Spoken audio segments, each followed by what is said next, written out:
In the distant Murim, there was a Daeside dynasty. It ruled over boundless territories.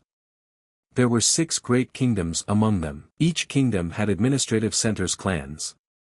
Clans were obliged to pay a tax to the kingdom every year in the form of resources. These clans served the kingdom. The kingdom in turn served the Daki dynasty. And the Daki dynasty served an even more powerful force. This entire world was divided into levels like a huge pyramid. One day, in the capital of the Lu kingdom, a guy asked Xiao Ar to bring out 10 bottles of the best 7-bottle wine for them. The servant asked, "How many guests are with the guy today?" The guy said he doesn't know. "When Mr. Fan returns, but I'm sure when he returns the current King Lu's principality will be completed." He promised them that if the king left his throne, the Flying Snake clan would get 1/10 of the old king's wealth. But he had also heard that the old king had a son, so if this descendant of the old dog decided to take revenge on them, he'll have to be killed. The servant asked, why would he do that? 5 years ago, when Lu Cheng was 18, he went out and had sex with anything. And no martial arts training. This guy thinks a scumbag like him who spent 18 years pleasuring himself will rush to avenge his father. The guy said, what if this guy met some bandits or even something evil? And he died there.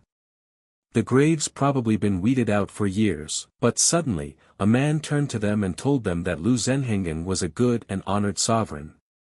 You shouldn't talk about him like that. The two of them, being in the capital of the Lu kingdom, yet they dared to speak so lowly of the king. The servant told the man that he must not be from around here.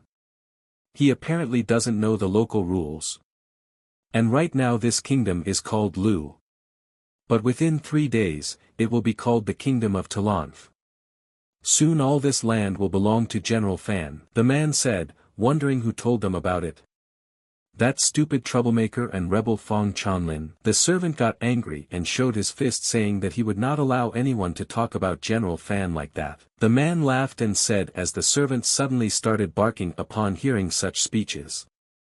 You can see the Fong family's court dog. The servant got angry and struck a blow and said that the guy was completely out of his head, to say such things to them and in front of everyone. But here the man was not afraid, and used his fiery powers against the servant, and said, no power, only cries of foolish rage. They never even met him. One broken arm is a lesson to his old man. One he'll remember for the rest of his life. The guy stood up for his servant and said, where is it seen that little things like him are rude to them? And ordered his men to kill the airhead. A man sat at a table and said he was being attacked by a bunch of crazy clowns who don't know how to do anything. After defeating all the tomboys, the man went outside and said he had to go to the palace to see how his old man was doing. When they arrived at the palace, the guards asked who was at the gate. This is the territory of the palace, if he doesn't have permission, let him leave the palace now. The man told the guards not so fast. He's only been gone 5 years and no one recognizes him anymore. The guards got scared and said it was His Highness Lu Chen. Lu told them to stop, no need for these exclamations. The guards would scare everyone in the neighborhood and wake them up, since it was nighttime. The guard told the man that it was a dangerous situation in the capital and he should leave it as soon as possible. Lu asked, where should he leave the capital? Did he have to cross so much land to hear him say that?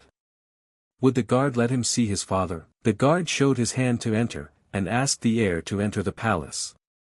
And decided to escort him in. Lu asked the guard if his old man was still alive. The guard said the king had been poisoned.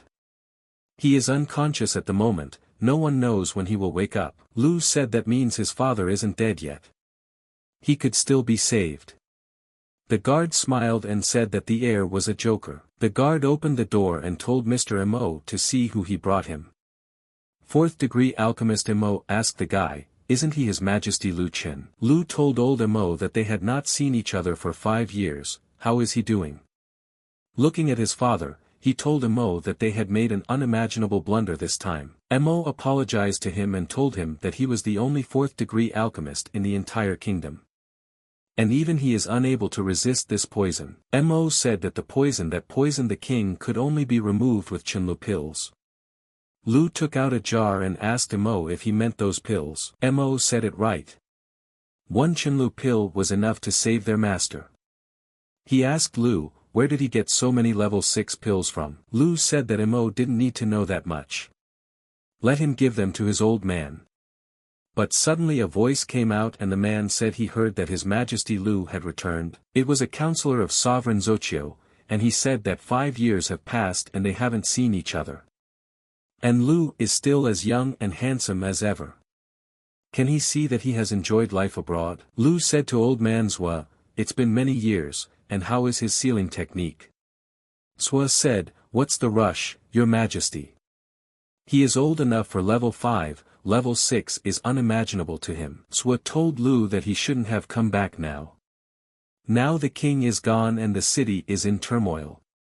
This is a very dangerous time for a young prince. Mo told Zhua that he was a brainless stroik. Lu came just in time.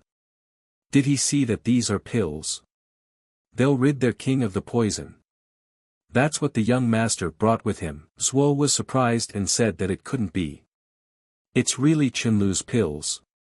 Their king will be healthy in a couple of days. Level 6 healing pills. You can't find such rare pills in the entire dynasty. One bottle is worth 1,000,000 soul stones. His Majesty had been wandering abroad for 5 years, what had he gone through? After all, the kid who didn't want to learn martial arts was now a completely different person. Mo said that their master has been cured of the poison thanks to Chenlu's pills, it won't be 2 days before he wakes up. Lu said his old man would get over it. And now let them tell him what really happened here. I wish he could see who dared to poison the king. At the same time, the king of the other capital was asking what happened. The servant wants to say that his men were killed by that sucker. A servant told Master Li He that he was right.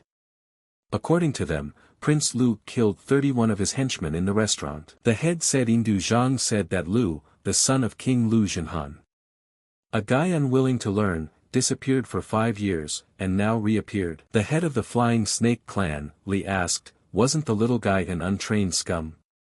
Missing for 5 years and able to kill 30 of his high-ranked fighters. Apparently he spent 5 years raising his cultivation. To master such a high level in 5 years, the guy's a talent. The kingdom general Lu Fang said that he had stopped stirring up the atmosphere. Whether he's a talent or not doesn't matter. If he's still as petty as he is. Li said that he sees General Fan is confident in his son Fan, a pan-talented warrior. Lu will definitely not be able to defeat him. Zhang said correctly. He is sure it was King Xiang who poisoned King Wang with the poison of the fire scorpion. King Lu will only live 3 days at most. There's no use in bringing that little guy back. General Lu said that all you have to do is wait for the king to die. And the lands of Lu's kingdom would be his. Lu listened to the servants and said that it was the 5 stupid enlightened ones who had done it. Of course, if the only King Lu is so badly injured, no one will dare to say a word to the 5 enlightened ones. Lu told old man Zhua to take this 7 words blade and create a barrier around the palace. We'll have to see what they can counter it. Zhua said that the emperor himself doesn't even have such a barrier. Lu told General Li that he had over 1,000 bottles of gut-cleansing pills. Have him distribute to every soldier in the palace. If they need other medicines, he can inform him at once. Mo asked Lu what he had been through over the years. How many things he had gone through. Where did he get such rare and marvelous artifacts? Lu thought, and with his menacing look said that now he was going to kill. And to avenge his father. Lu realized there was no hell to be afraid of outside. And he'd gone 5 years without encountering a single danger. Only now, for the last 10 days, the overlords have been after him. But how do they know he's still alive? Lu didn't realize that he was still being followed. And the head army told everyone to follow him. As soon as he leaves the palace, they will kill him in an inconspicuous place. But still Lu spotted the men and said they were following him. The men saw their target turn into a small courtyard. Let the soldiers follow him and kill him. But as they turned the corner, the soldiers were surprised because they didn't know where Lu had gone. Why isn't he here? The head of the army says they've been played for a fool. And ordered everyone to take to the air and search the perimeter. Lu said under his mask that no one had managed to track him down yet. He had studied the ability to change his appearance and had honed it to perfection. At any moment, he could become anyone, but anyone below Wanjin's level wouldn't be able to recognize him. Now that he's rid of the scum, it's time to get down to business. A deadly barrier has been erected around the palace. We just have to wait for the enlightened ones, kill their sons and they'll run headlong to the palace to die. Li Hao is the son of the Flying Snake clan leader Li He, a renowned womanizer. He can most often be found at the House of Flowers brothel. 9 days out of 10, he's there. It's the weakest on the death list. Initial cultivation level.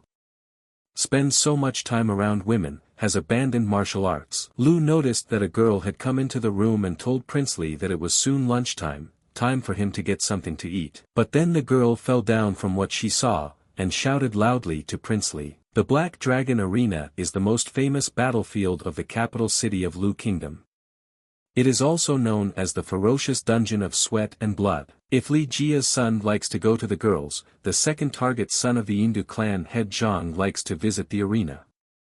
The warrior returned to battle from infancy, a complete nutcase. People were watching Zhang fight and said that there were rumors that King Lu Zhenhan would die soon. The man said that all he knew was that the level 5 Earth Spirit barrier hadn't been destroyed yet. But the 4 enlightened ones have been attacking the barrier for days and the king hasn't come out. I guess he really isn't able to, and it doesn't matter to him who's king. Let them not interfere with his business in the arena and all will be well. Lu arrived at the arena and said that as he expected, Zhang was performing in the Black Dragon Arena, plus Hua was also here. 2 birds with 1 stone. Nahua, this is Nayuman's son, one of the strongest enlightened ones. Nawin is one of the rebels. Yumina said to Mr. Zhang, he is stronger day by day and he congratulates him. Zhang thanked him and told him to come down and show what he can do. Yumina said he'd come out next time. He should get going now. He'll go to the flower house to get Li Hao. And we'll go out for lunch. Lu approached them and apologized saying that he was afraid that Yumina wouldn't be able to have lunch with Li Hao. Yumina asked, what does that mean? He's a court guard. How dare he talk to them like that? But then Lu took off his mask and attacked them. Yumina was surprised, from such a nightmarish energy of lust for death. How could an ordinary servant have so much energy? Lu told Yumina they hadn't seen each other in 5 years. And they scumbags haven't moved a step. Zhang said this guy is Lu Chen. Zhang said that Lu was a Sluyakum and now he dares to go against him. Zhang used his magic and said that Lu was dead. Lu went through his mania, and grabbed him by the throat. Zhang said it was impossible, his wave was beaten. Lu opened his face and told Zhang that he didn't know what strength meant. And slowly squeezing his neck, he laughed. People were asking, who is he? This lunatic killed the Lord's sons. Isn't he afraid of death? The audience said he's King Lu's son. Is he that spineless sucker? But he disappeared 5 years ago and came back so strong. Here's Lu arriving at the Qin Palace. He said that aside from missing Fong Tian, this is his last lodge. But then the news reached the master that their affairs were not good. The master asked what had happened. And what was making the guard so nervous. The guard said that the prince is dead, Mr. Zhang Fei was killed by Lu Chen in the Black Dragon Arena. But he's not the only one. Prince Nathua was also killed by him. In front of hundreds of people, the master got angry and shouted, how dare that sucker kill his son. He was ordered to report to Master Li He that his son was killed in the flower house. The guard said to Master Qin, accepting his condolences. His 3 sons were killed in the family palace. The rulers were angry, and couldn't believe their own words that Lu had killed the sons of 4 lords in 1 day. Li said they should avenge such a thing. He will personally wipe Lu Chen off the face of the earth. They decided that they would all head to the king's palace together. And destroy the barrier together. Master ordered everyone to kill Lu Chen at the first opportunity. Standing at the barrier, they shouted for him to appear in front of it and take his punishment. Lu stepped in front of them and asked, are they always this fast? The master asked him, was he the one who killed his son? Lu said yes. It was him. Their sons are pathetic weaklings. He destroyed each one with a single blow. Lu opened his arms and said, "There he is, standing in front of them. Let them come and kill him." The master told him to wait, for they would deal with the barrier now, and then he would personally strangle him. And ordered everyone to attack with all their might. And then they attacked all together and broke the barrier. The master laughed and told Lu that now their shield was gone. Master decided to attack Lu, but he had no idea yet what this kid was really capable of. Lu covered his nose with his hands and started cultivating magic, and he used a barrier of blades in the moment of attack. The master was surprised to see a barrier of blades, and asked how he could have such a thing here. Lu swung the boys around and ordered him to suffer. The blades began to slowly enter the master's body, and tear him into pieces that hurt him terribly. Li didn't realize what kind of barrier of blades was this that could kill an enlightened one. Lu pointed his blades at the others and said it was their turn. Li and the others told Lu to take pity on them. They've been wronged. They will no longer dare to team up with the general. Lu asked them if they had thought about it. But missing the blades already in the battle, he said it was too late for apologies. The next day a miracle happened in the royal palace. The king opened his eyes and coughed. Mo said that the king was awake. The king asked him how long had he been unconscious. It seems all the poison in his body was neutralized. What did Mo do to him? Mo laughed and said, "Where could he have such an antidote, His Majesty? Their prince has returned. He brought with him some pills. They helped neutralize the poison." Lu came in and greeted the old man asking if he was awake yet. The king said he was a stupid kid. He left home, didn't he? He finally came back. Lu said that if he hadn't come back, some people would have fallen off the wagon. He remembers an old man telling him to take care of himself. He began practicing martial arts and cultivating his body. All of this was necessary for the safety of their people. His father had also told him that losers like him would bring the Lu kingdom to ruin. Lu told him to look at himself. He practiced for days on end and his kingdom almost went down in flames. The king got angry at his son's words and showed him that he shouldn't talk to him like that or it would be bad for someone else. Lu said it wasn't his fault. He thought his father was working his ass off for the people. He thought the king had long ago conquered the Xian kingdom. He was ready to go out to the bars and throw money left and right. In the end, someone poisoned him. If he hadn't gotten there in time, it's feared Lu's kingdom would have been renamed Fang's kingdom. And if his grandfather knew about it, he would have risen from the grave just to spank the rascal's father. He knew what he was doing, because his father had been telling him that for 18 years. He told his father that it was his turn to teach his father. 18 years ago, while still on Earth, he died suddenly, from a long stay at work. As a result, his soul traveled to another world. After moving to the Lu King's palace, he took to training in his cultivation at once. He spent his days in luxury and entertainment. Everyone called him scum in front of his eyes. The reason was because he had moved into the body of King Lu's only son. The dreams of anyone's life were available to him. What was the point of laboring at all? Why did he need to train and cultivate? He was already dead from it. In the end, this old man forced him to take care of himself and various practices. In the end, when he turned 18, he left this capital. Leaving the capital, he thought that no one would stand over his soul and talk about training. But such a turnaround he didn't expect. 3 stunningly beautiful masters descended down to him from the heavens. They told him he was a one-of-a-kind talent. And they talked him into cultivating. It was the great master Su Yinxiao, the lord of the Qin region. Strict and incredibly strong. She is chased by crowds of men. Su said that Lu is his dear disciple. Let him take the money and these magic supplies. She'll spare nothing for him. And this girl was the second master Yao Shi, lord of the sacred Jade Pond. A very cold and dangerous woman. She told Lu to study hard and catch up with his sisters. His little sister jumped on Lu and called him brother. But it always seemed to Lu that she was only seemingly so cold. After all, not only had she trained him, she'd handed him some lovely sisters to be his charges. The third master was Kuyiru, the daughter of Empress Ro.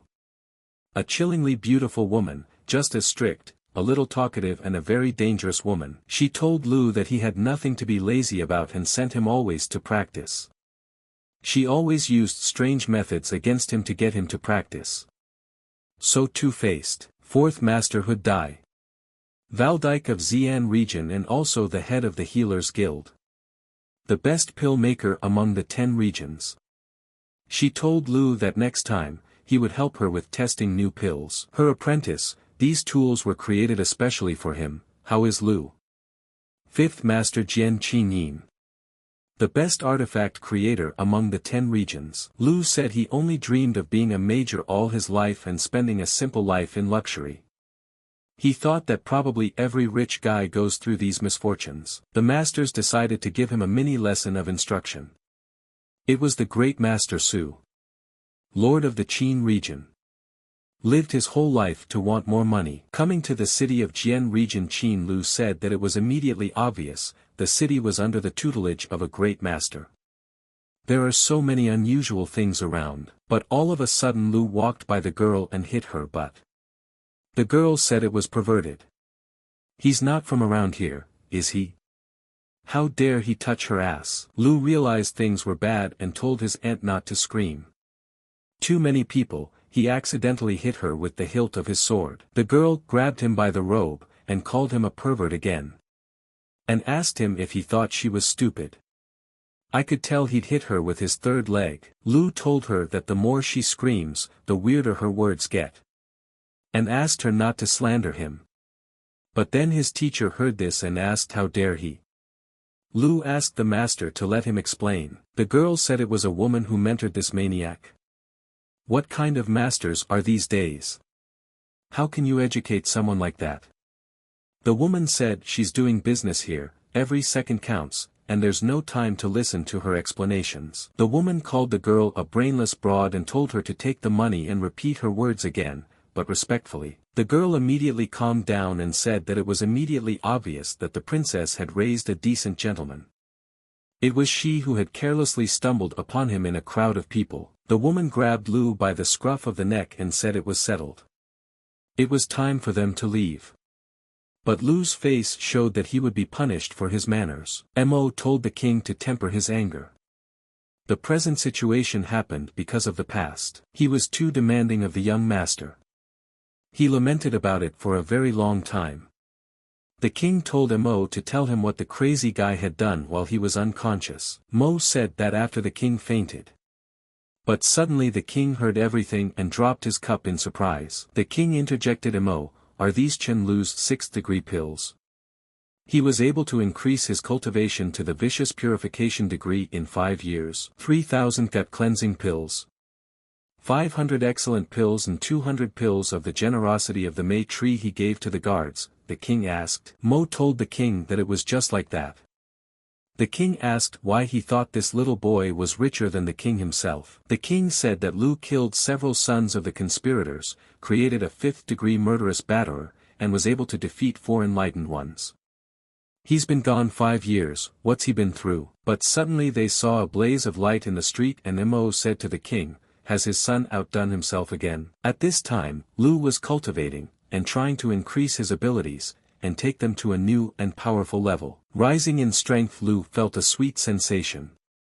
For the 9th time he felt the strength and power of supernatural being. The world of cultivation is divided into the following levels. Perfection. Doubt. Purification. Exaltation. Enlightenment. King. Emperor. Sacred. Lord. Hegemon. And in the end, 10 levels. He was only now able to overcome the level of purification and reach the level of exaltation. Lu said that the 9 heaven-destroying technique is a strange technique.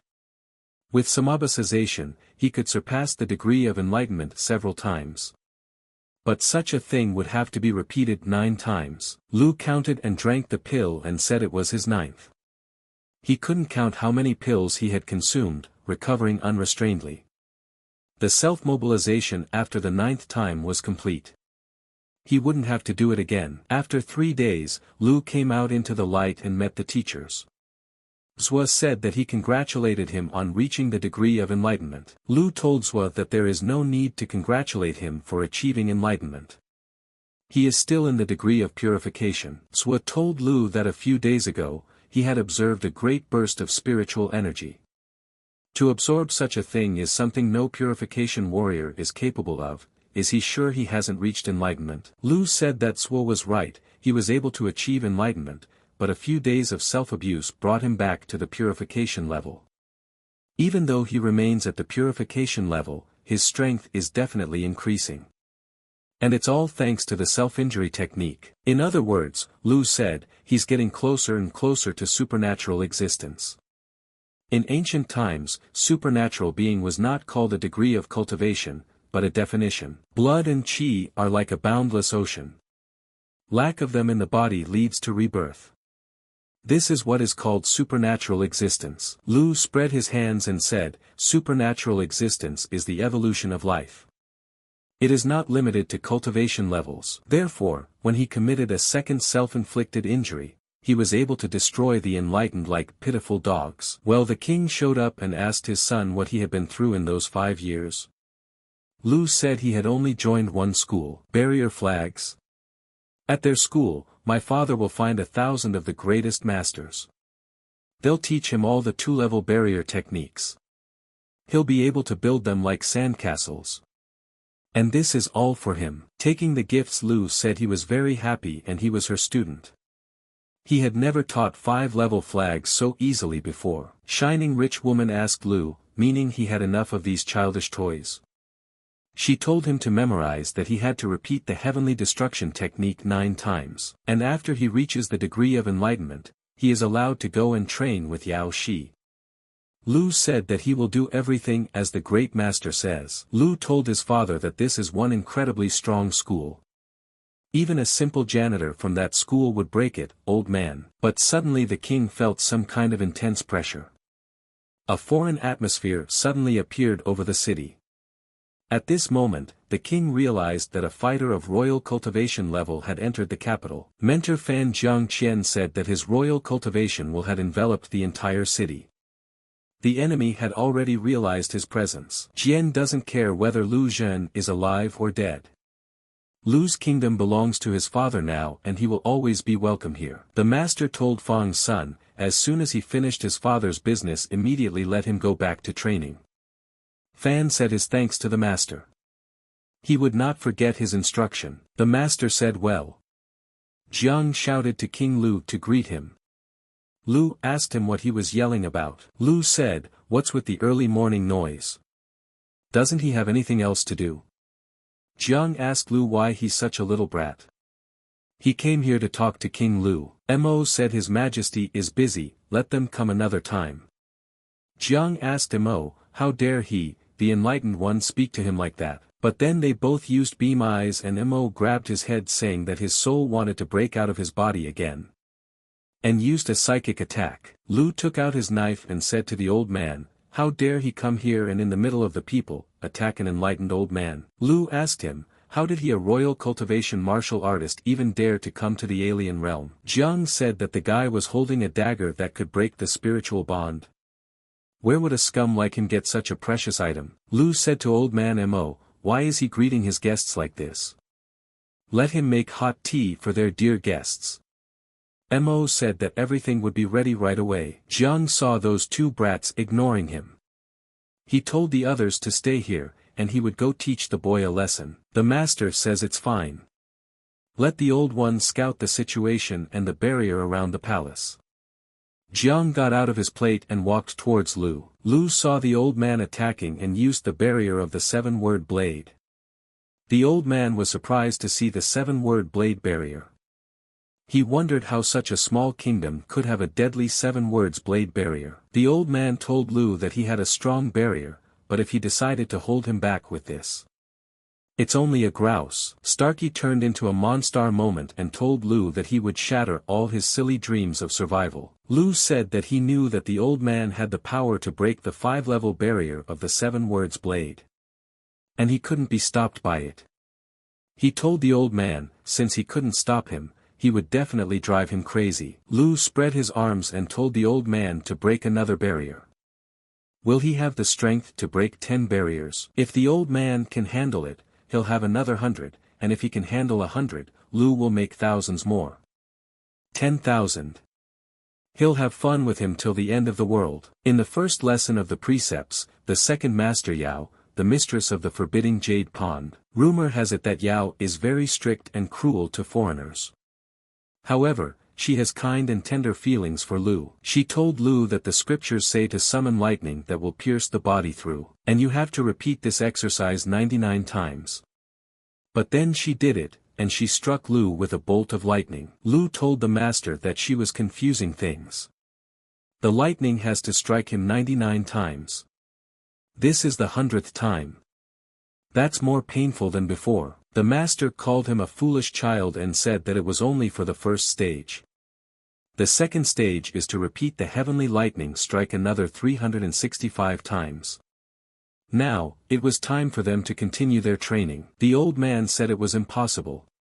One barrier of the 7 words blade on the market is worth over 100,000 soul stones.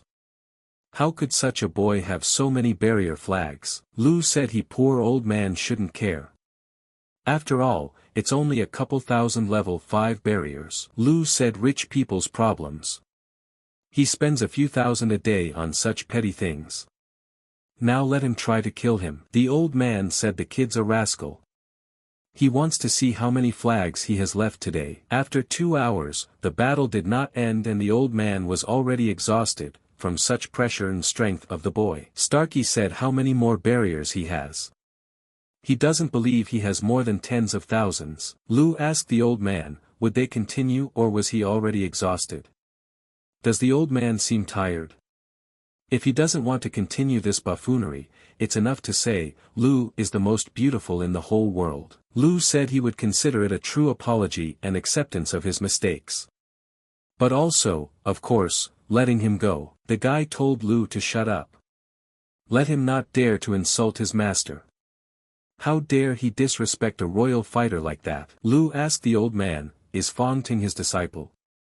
He is here trying to break through his barriers, and he is sitting there on a cloud showing off how strong he is.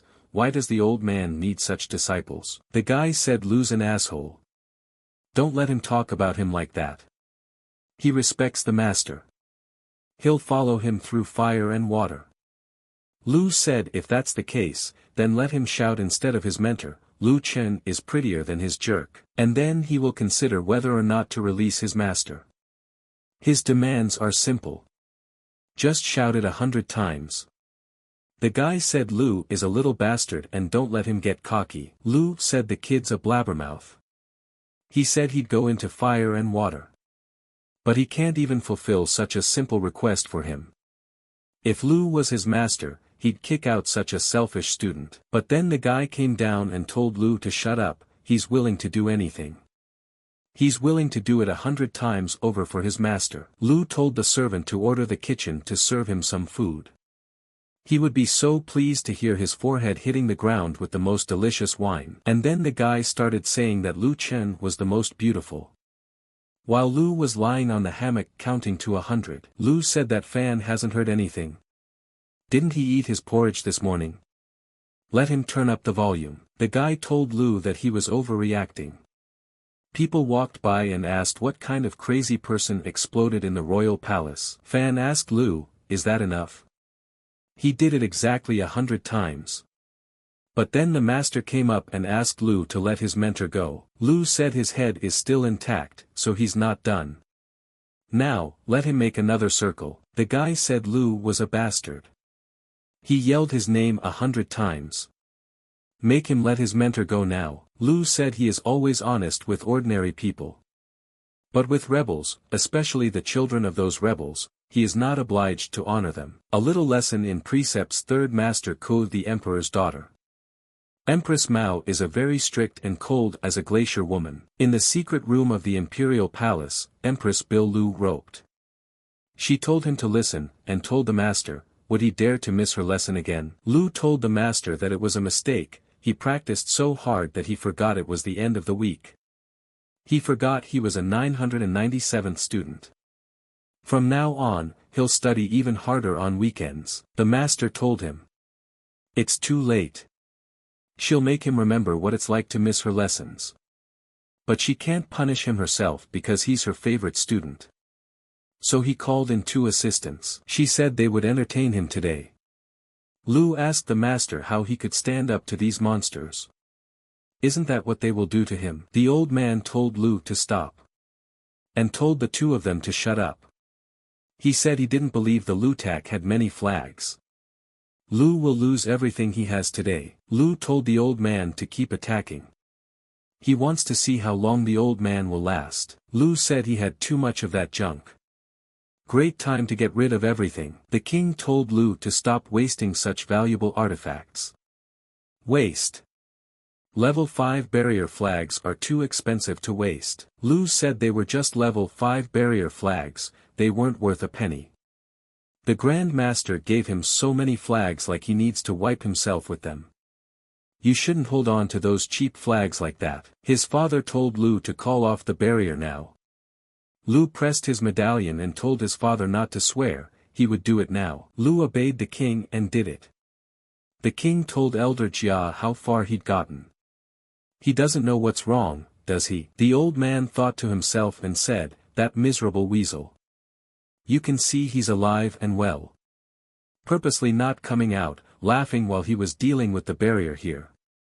He told the king that he came here to give the king an imperial order. Starkey told the king that once he reads this order, he won't have long to boast about his name.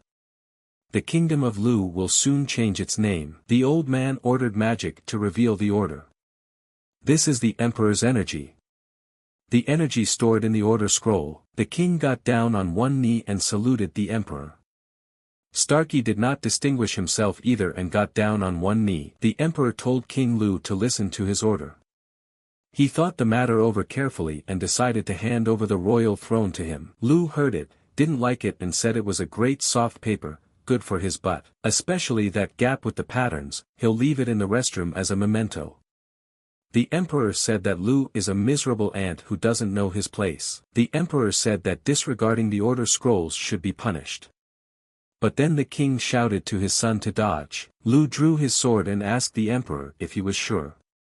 And then with a movement of his hand, he cut the paper. Lu told the Emperor of the whole earth, whoever he was.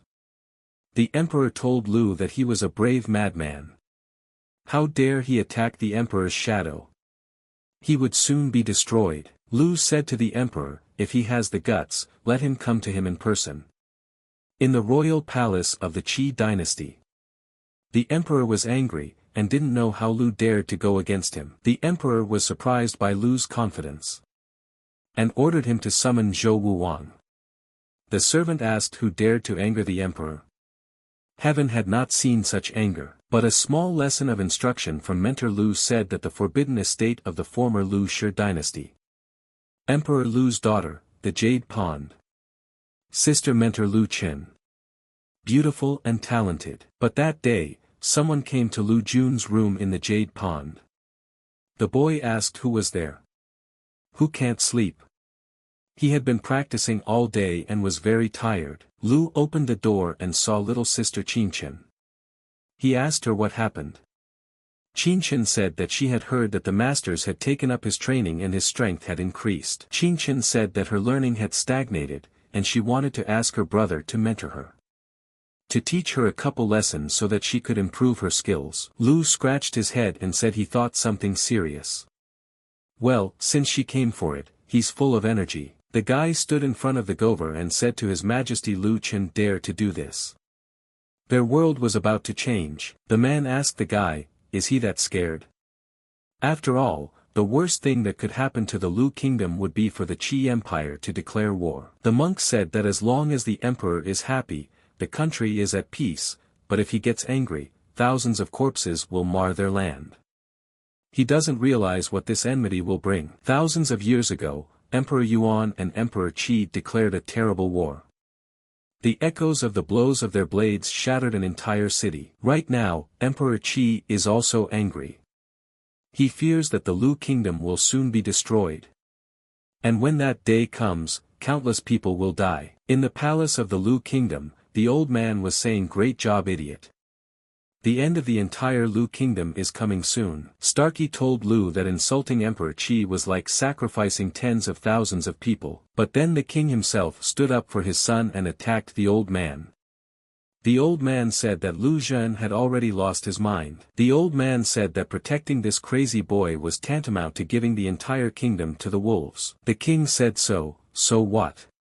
He'll see who dares to attack his son. And he'll get a kick out of it. The old man told the king that if one son dies, you can always give birth to a new one. But lose the kingdom, there's no way to get it back. The old man told the king to give him Lu Qing. He would take him to the imperial palace. Emperor Qi will personally punish him. This might be the only way to save the Lu kingdom. The king spat in the old man's direction and asked him, what kind of father would give his son to be executed? The king said he didn't care about their emperor, even if his entire kingdom is threatened. He personally stained the emperor's golden dress with the emperor's blood. The king told the old man that he was not a dog like him, that he was willing to wag his tail in the presence of his master. The old man said the king is stubborn. Let him remember his words, he will be the last king of the Lu kingdom. Lu told the king it was okay. He won't have to lose their kingdom.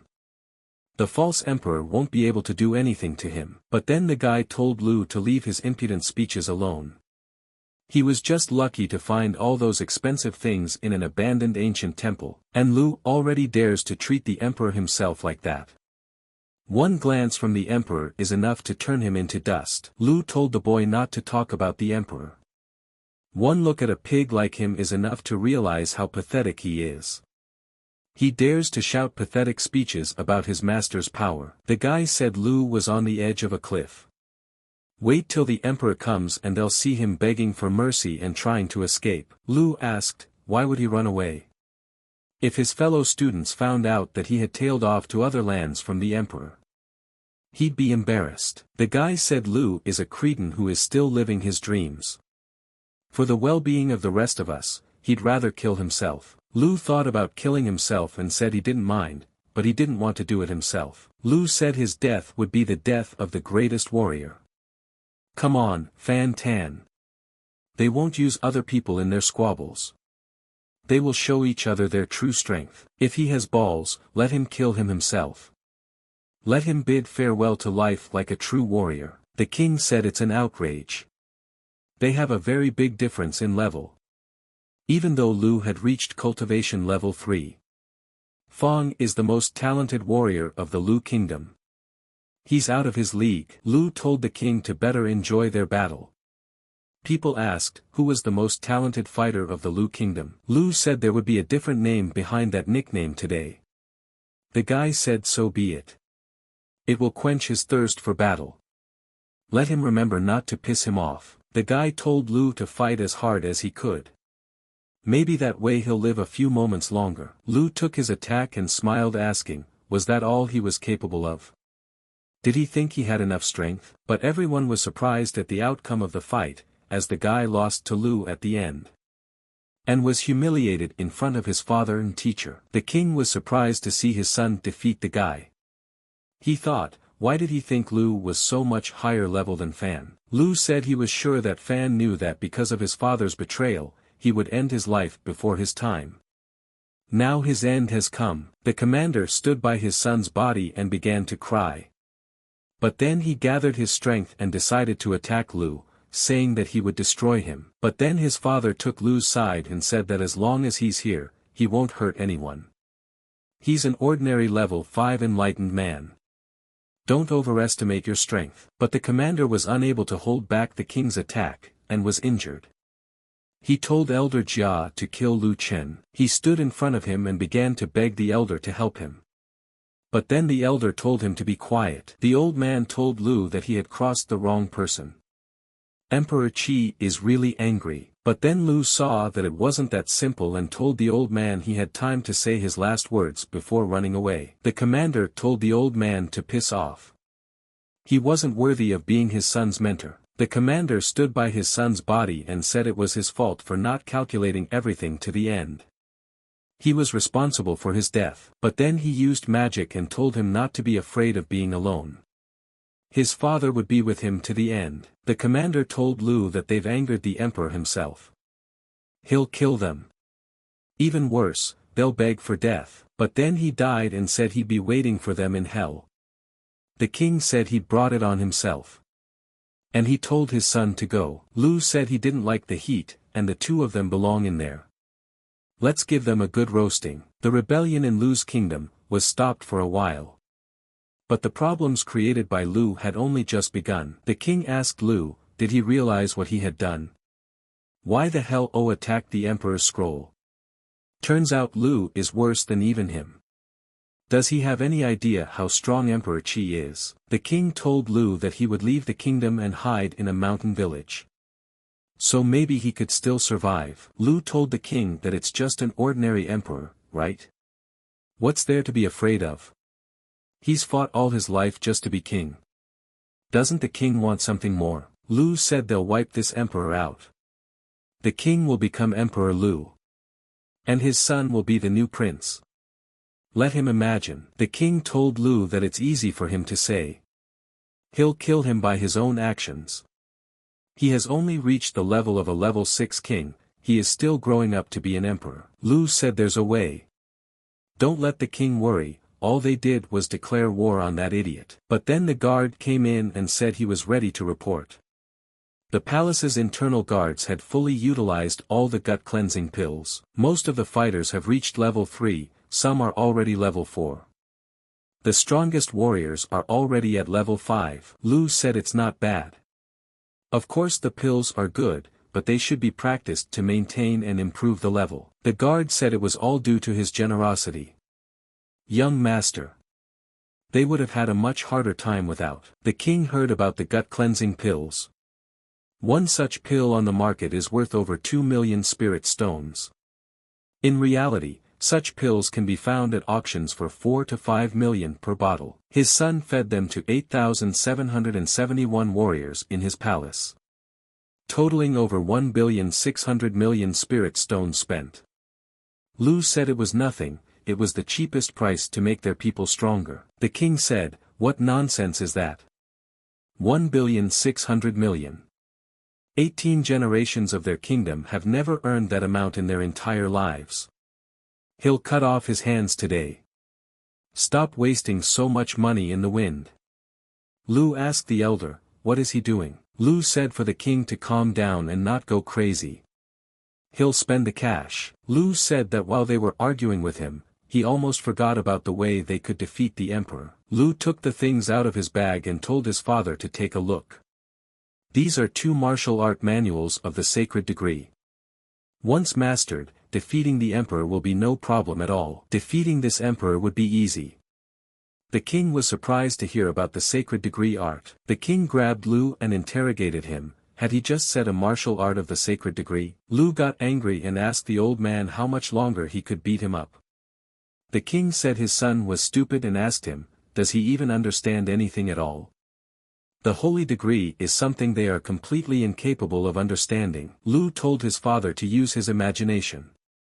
And asked him to go with him, because Lu would show him. In the empty territory, the king said that Emperor Ji in his madness would send warriors from other kingdoms here. He was sure that there would be at least 2 king-level fighters. A Lu martial art capable of facing 2 king-level warriors. Don't let him waste his time. Lu asked the king, confronted. With this technique, he himself could grind them to powder. A sacred-level martial art. Broken star finger, invoking the star flame descending from the heavens with one palm. But here the king was surprised as his son demonstrated this technique to him. Lu asked the king what he would say about it.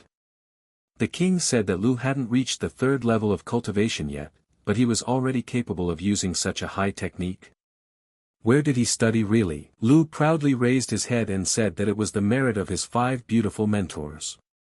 It doesn't matter, the most important thing now is to teach the king this secret technique. Lu said that the finger of the broken star is a sacred level ability. The damage is very high. One finger can summon the power of the shooting star. Lu said, although the broken star finger is powerful, as long as its speed is low, it won't be able to kill anyone. At this time, a servant came to Imperial Palace Ji and apologized to him, saying that he didn't have the strength to keep the Imperial Scroll, causing King Lu to destroy it. The old man said he was asking the emperor to punish this traitor. Let him send his vassals for his head. The emperor laughed and said that this was just some Lu kingdom. The emperor would not tolerate this kind of disgrace. Have them send a message to the king of Xiang and Sha. Have them take over the kingdom of Lu within 7 days. And 7 days later, he will travel to the Lu kingdom to personally attend the execution of the local king. His execution is suicide. After 3 days, at the borders of the Lu kingdom, the guy spotted the enemies and said that they came quickly. Just as his father predicted. 2 king-level warriors. The king said that he hasn't fully mastered the 2 sacred techniques yet. It would only be enough for 2 minutes, and then his body would lose strength. Lu asked his father what he was up to. Is he afraid he can't handle a couple of weaklings? Lu told his father not to be afraid. 2 minutes is enough time to take out 10 of them. The enemies were advancing, and one of them told brother Sha that here was the capital of the Lu kingdom. King Xiang said that this trio was able to catch up with them. Not bad. Xiang laughed and said, outstanding young men. Talented beyond their years. Especially the young Prince Sha. Already reached the initial level of level 5 enlightenment. The strongest fighter of the Sha kingdom. Sha told brother Xian not to praise his dummy there. It's his youth who are strong. Heard that Xiang Nan and Xiang Bei will soon reach the royal level. And their blade fighting technique under Master Zhang's tutelage will soon become excellent. Bei told his brother Shamu to let them kill more fighters this time, they need to practice. Sha said it'll all be equal. Lu shouted to them at the top and said, how long are they going to show off up there? All their people can hear their shameful arguments. Xiang told Lu that he has only reached the purification level and dares to talk to kings like that. He sees that Lu Zhenhan is dead. Xiang told Lu to call his king, if he was still alive. The king came out and laughed, saying that Xiang was rejoicing too soon. The king asked Xian, did he miss him? Well, the king will teach him a lesson today. Xian didn't believe it and said the king looked healthy. How did he get rid of the poison? Xian said it doesn't matter. Lu Zhenhan, he's going to die today anyway. It's better for him to kill himself. Xian said to the king, if they start a fight, his bones will not be gathered into a coffin. The king said, what are they practicing their cultivation for? To grow and become free. One word from the emperor and he must commit suicide. What's the point of cultivation then? What a pity that they had become the emperor's obedient dogs. As his son said, it's only the emperor, there's nothing to be afraid of. Sha said that the king made them laugh. How dare some king insult the emperor himself like that? Does he know what will happen to him? This kind of disrespect is not a manifestation of cultivation and development. The king asked, and what could some enlightened man do to him? Is he not afraid of what will become of him for total disrespect? King Sha asked. The warrior told Sha to wake up. How dare the king attack his son with a psychic attack? Sha turned around and came to his senses, seeing his father. The warrior told the king that their battle had not yet begun. What man would dare to attack the younger generation first? The king has told them to go with Ni. They will have a deadly battle outside the borders of his city. But then someone turned to Lu and asked him if he was the son of this madman. Lu asked him. What did he want? Or did he want to know about his residency? The guy decided to attack and told Lu that his father abandoned him and left him unprotected. And now he's gonna die, scum. Lu raised his hands and told him to stop. His father just said not to attack the younger generation. Oh, him. The guy said he didn't care and the king's son was about to die. Lu started laughing at him and told the guy that he broke the rules. And he's so scared. But then the guy was surprised to see a barrier of blades in front of him. Lu attacked and said the 7-word blade barrier. It's time to seal it. The guy was surprised to take on the barrier of the 7-word blades. And asked how a nameless native could have such a barrier. The kid asked Lu to let him out now. Otherwise his father will deal with him personally. Lu said, "Does Mu really think his father will come back?" And ordered the guards to have them play with Prince Mu. Lu told Mu that he would be his punching bag today, just as the guys wanted to practice their new abilities. After a while, someone told Lu that enough was enough and ordered him to let brother Mu go. Otherwise, he would chop him into thousands of pieces. Lu asked the guy, does he think he's gonna let him go? No way. The guy said Lu was stubborn and he'd have to finish him off. The guy said that he was a disciple of King Blade Master Jiang Nan. Have Lu let him demonstrate the Royal Blade technique. The guy said that by mastering the Royal Blade technique to the highest level, he was able to summon 108 blades. It's a pride to die by his 24 blades that he mastered in 20 years of hard work. Lu said the guy studied for 10 years and can only summon 24 blades. Lu showed a gesture with his fingers and said that he had trained in various arts for 3.5 years. Let the guy let him show him, all 108 blades of royal blades. Showing him, Lu said, here it is, Zhang's royal blade technique in all its glory. The boy asked Lu, who trained him? Yes, and how he was able to reach the highest level. Lu asked the guy, what is it? He can't believe it. Then let him experience the full power of the royal blade technique. But then the blades pierced the guy, and his twin brother came to the rescue. The guy told his brother to run away. He can't stand up to this guy. The guy told Lu that their master is the strongest swordsman in the entire empire. He will avenge him, for them. Du said that those were his last words. And pointing his fingers, he said goodbye to them. And attacked them, with the royal blade technique, execution. The guard came to Lu and said that he was ready to report their failure. Although Prince Mu is under his barrier, the strength of the royal guard fighters is not enough to kill him. Lu said it was okay, he was the king's son after all. Lu only wanted the guards to gain experience in fighting a strong enemy. He didn't think the guards would defeat him. At this time inside the barrier, Mu was saying to the guards, did they really think they could overpower him? Rotten fish. A caged tiger is still a tiger. They monkeys shouldn't go near him. Mu shouted to Lu to wait for him. As soon as he got out of his barrier, he would beat him to a pulp and make him an obedient slave in the Sha kingdom. Mu said to Lu, how dare he call himself a man while holding the enemy in a barrier?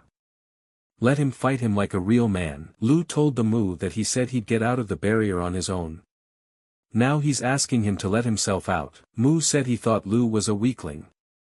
All he can do is hide behind his guards and the damn barrier. Lu laughed upon hearing the words weakling and said that the enlightened Mu is asking the purification level guy to let him go. Mu said Lu is a pathetic scumbag.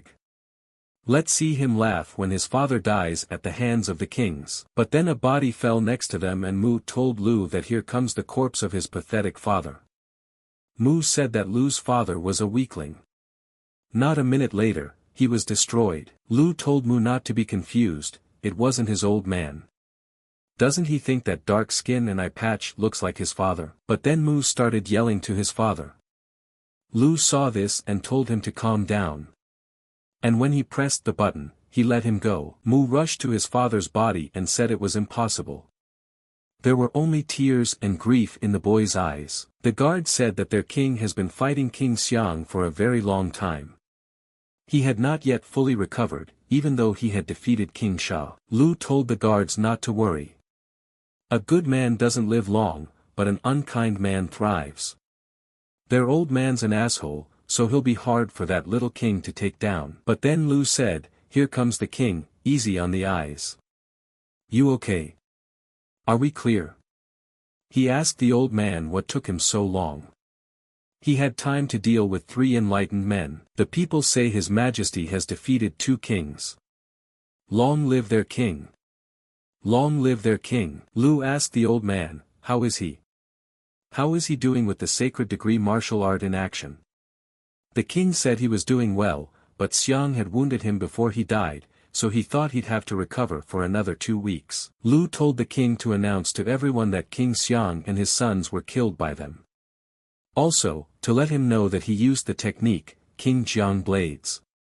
He wondered how strong this king-level Jiang was. The guard has asked His Majesty to forgive him for talking, but Jiang is the strongest king-level warrior, I think they shouldn't piss him off. Lu said that no one was going to make him angry. Right now, the strength of their army isn't that great. In order to fight the emperor, they need to get several levels on their side. And he is one of them. The guard said, His Majesty just killed this fighter's students and now wants to call him to his side to fight the emperor. The guardian said it will be done. The king asked Lu if he was sure he could get him on their side. Lu said, yes, of course, some petty blade king. Lu said it would be an honor to become his ward. Once he's done, he can leave the kingdom in peace. The king asked him where he was going. Will he disappear again for 5 years? There is no one at home who dislikes him and who is against him. Why run away like this? Lu told his father not to be afraid, this time he'll be quick. He has a beauty to meet. I hear there's the first beauty of the land outside the kingdom's control living by the Jade ponds. Lu said that she was only 20 years old, but she had already conquered the entire kingdom with her graceful figure and beauty. He is just short of a maid, so, father told him to bite his tongue. And to make sure no one finds out about your thoughts in the Jade pond. Otherwise, they'll cut him into little pieces. Lu said he actually had his female students pouring him tea and treating him to goodies. What's wrong with that? Sacred Jade ponds. Lu said that he would soon take a disciple from the Jade ponds with him. There are so many people and chariots here in the city. He said there are weaklings everywhere. Where can he find a capable student? Lu was surprised to see this fatso. Did he bring a servant girl with him, or did he come here for selection or just to enjoy himself? Lu told the waiter to find him a girl now. The waiter said they have their own rates here. If he wants a low-grade pig, the price is 18 spirit stones. An average maid is 180 spirit stones, top level. Lu said to forget and listen. Do they have a holy maiden in the Jade ponds? The man said Lu has unrivaled taste.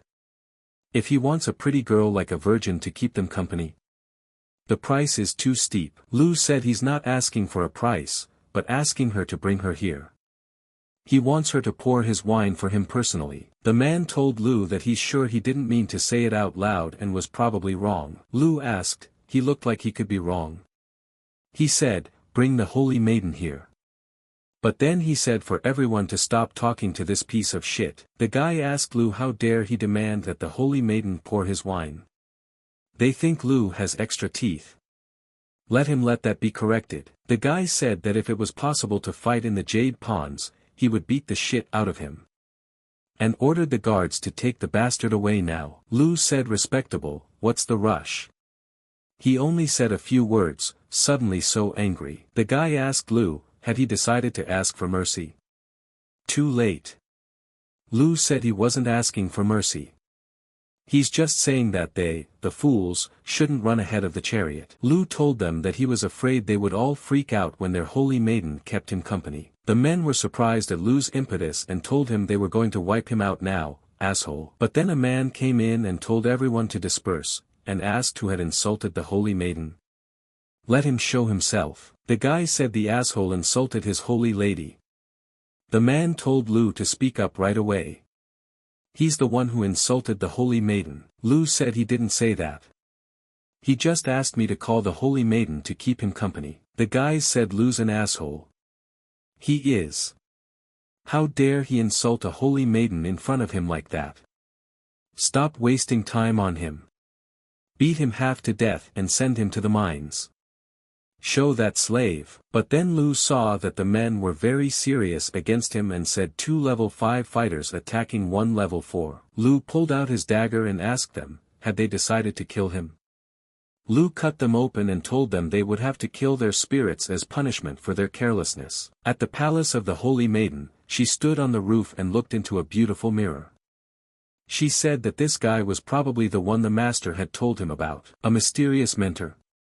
But then she saw his gaze and realized that it was that fellow King Lu Chen. She said that her mentor was a troublemaker. But he is a talented practitioner who has studied more than 10 volumes of sacred-level martial arts. He can easily defeat all practitioners of his level. He even managed to make a sacred maiden his servant. Virgo said he is already gaining popularity and will soon be an incredibly influential and famous person. In 5 years he would return to her to continue his training, that's when he would see him. How she waited for the mysterious mentor, brave and rich, famous and influential. Lu said he was only saying she was a beautiful courtesan. What's wrong with that? Lu said that his puddle maidens are all beautiful courtesans. He wants a holy maid to be his maid, and they have no idea what an honor and praise that would be for her. The people began to be outraged and asked how dare Lu insult their holy maiden. Kill him. And call for a night now. But then the man said there's a frog in the well. Today he'll pay for his insolence. He'll send him to the other side. The man said he was sickened by his baseless insolence and arrogance, the mad fool. Oh, how his huge fists itch. Lu asked him, he says his paws itch. He must have some kind of disease. He should see a vet, dog. When people saw that the man had fallen down, they were surprised and did not understand how it happened. He dropped him to the ground with one blow. The man showed his tongue and said that's great, he decided to fight a real man. Now he's gonna show him what a real man is. Lu attacks and says he should go home. And it's time for him to get the hell out. The man asked Li that he's so brave. After all, Faye is standing in front of him. Li knocked him out with a leg drop and said he didn't care who he was at all, he doesn't remember the names of weaklings. Li knocked everyone out and said they were keyboard braves, only able to shout defiant speeches. The mistress asked Lu, was he the one who wanted to meet him so much? When people saw her, they were amazed at the beauty of the Lady of the Holy Virgin. The lady said hello and said that she is, Lu Qingchen. She asked, was he the one who was so eager to meet her? Lu smiled and said that she was Lu Qingchen's sister. Lu said he didn't expect her to be so adorable. For nothing he came for nothing then. Lu yelled at Lu, and told him to keep his temper in check. Lu says the girl is glowing. He can see that she recognizes him.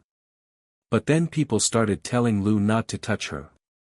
Oto, he's going to kill him. Lu spat and said that this pack of dogs was making so much noise, they'd better find a more secluded place. Lu held out his hand and said he was inviting her to dinner in honor of their first meeting. The girl was excited and didn't know what to say. People were even worse pissed off and said that this underdog had now decided to also call the holy maiden for dinner. All he'll get to do tonight is eat shit. But then Lu heard him being told that he had overestimated his strength. Imposing on their holy maiden. Why would she even agree to his proposal? But then the lady thought and said that she agreed to dinner. And then the people were surprised and left in shock. Lu said it was his first time here, he didn't even know where to go. Let the lady show them the way. People were upset and did not understand how the Holy Virgin had agreed. What the devil? Does she really like this kind of man? At the same time, in the north of the city, in a restaurant, 2 robbers were saying that there was fallen wine here. In his opinion, he sees very strange things today, just unbelievably strange. The guy told the gentleman that the wine was top-notch. What they're witnessing now is real. Guy told Lu that he understood why he was confused, since this was the first time they both saw the holy maiden of the Jade Ponds pouring wine for someone. Since when did Jade Ponds become a brothel? They can't allow a holy maiden to serve someone as if she were a servant. But then the guys ran out and told the others to all head to the restaurant, they're there. And whoever doesn't get a table, let them bring it in from outside. Lu asked the girl, are these her local suitors? Lu said don't joke like that. There was no molestation in the Jade Ponds, she is not familiar with them. Lu smiled and said that this was it was time to teach them a lesson. And then he applied the white mist barrier. And ordered them up. People saw the guy activate a barrier. It looks like a protective illusionary barrier. It protects from outside noise and stares. People started hitting the barrier and asking what Lu was going to do with their holy maiden in the barrier. And they decided, they're gonna mob it. Break the barrier. And save the holy maiden. Lu used his power and said that it was finally peaceful here. The maiden said that the mentor was so rich, he spent a level 6 barrier for the sake of change. Lu told the maiden to ignore it. He doesn't know if the master told her or not, he is very kind and generous. He likes to help people most of all. It was all suggested to him by his friends, whom he once helped. He had no pity for such things. Lu thought, who praises themselves like that in public? Lu told the maiden that he didn't come to her empty-handed. 1,000-year-old spiritual mushroom. If her soul is wounded, this mushroom will restore it in a flash. But even if she ate it healthy, her spiritual power would increase many times over. And some phoenix blood, a purple phoenix sword, small miracle items. That's all he's giving her. The maiden took them in her hands, and was glad of such gifts. But then she told her mentor that she was so ashamed. Lu said it's no big deal, let her take it, he cares about his ward. It's only natural. The maiden thanked her mentor for the gifts and said then let her treat her to his main course of this restaurant's roasted dark chilan. The people behind the barrier wondered what to do. This barrier is as strong as a turtle shell. He had never seen a barrier like this before, but then they saw the barrier begin to dissipate.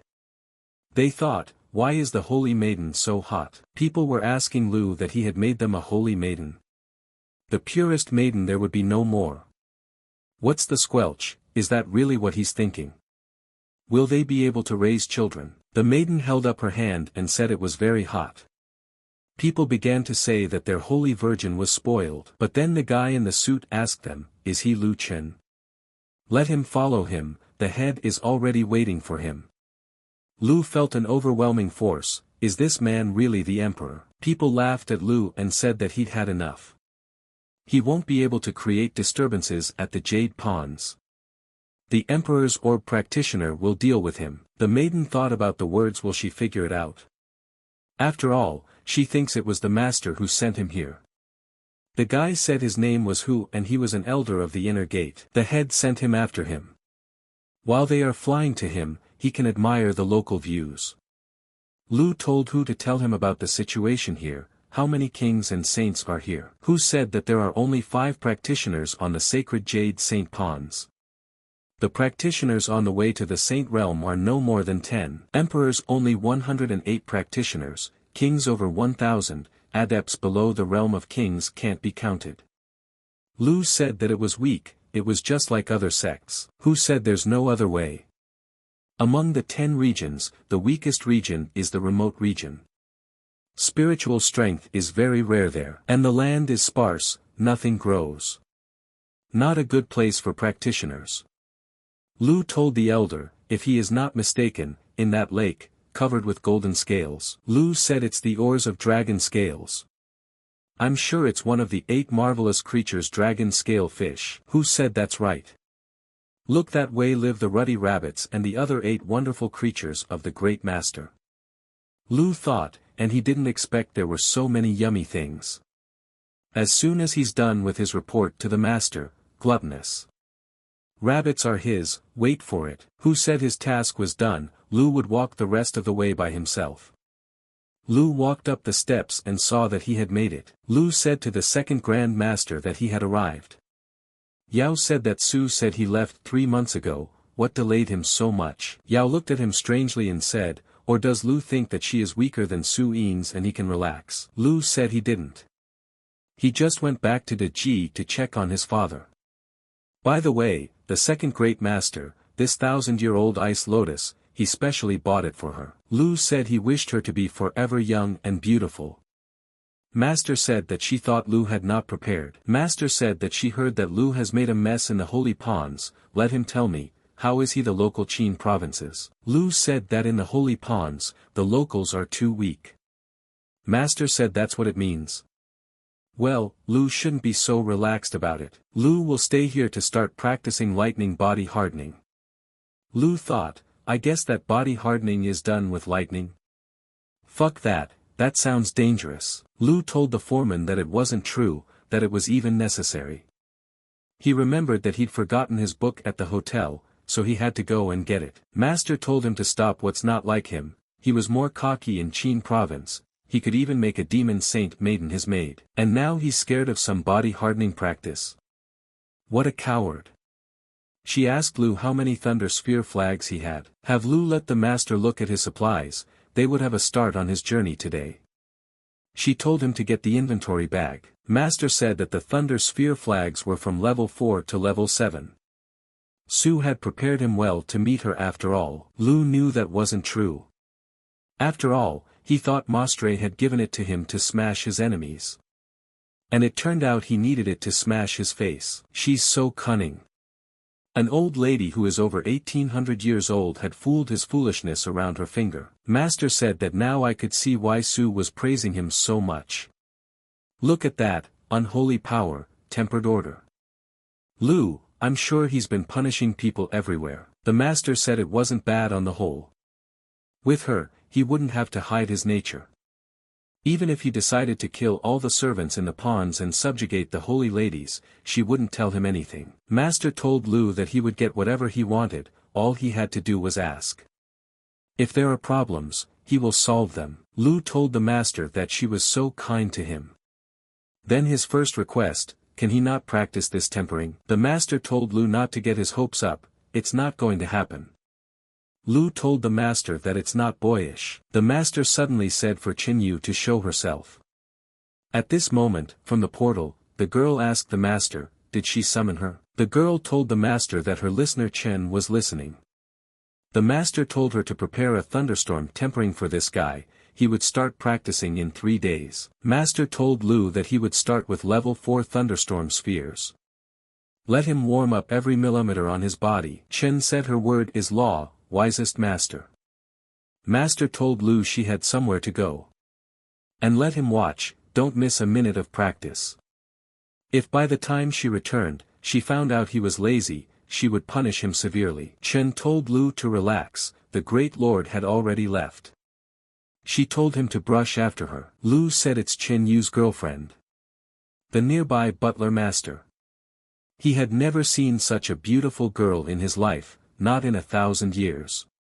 Sister, her smile, her purest and smoothest skin. Chen told Prince Lu that she was asking him to speak plainly. Lu tells her that he wants to negotiate. He's not particularly eager to practice lightning body hardening. They'll pretend she didn't see him, okay? Chen asked him, is that it, is he done? Lu thought for a moment and said yes. Chen grabbed him and said it was time for them to practice. Lu realized that there was no way to deal with her, he had to escape immediately. A beautiful cloud silk armor, a high-level defensive artifact. It is sewn from the silk of heavenly silkworms, and can protect against a sacred rank attack. Lu said that he would like to give this armor to Sister Yu. Chen said it was very beautiful and thanked Prince Lu. Lu asked her what about their treaty. He remembered his mentor telling him, there are no problems in the world that can't be solved with money. Yui took it and said they are going to practice. Lu said she took his gift from him, but she's still taking him to practice. Yu asked, isn't this just a gift from Prince Lu for introductions?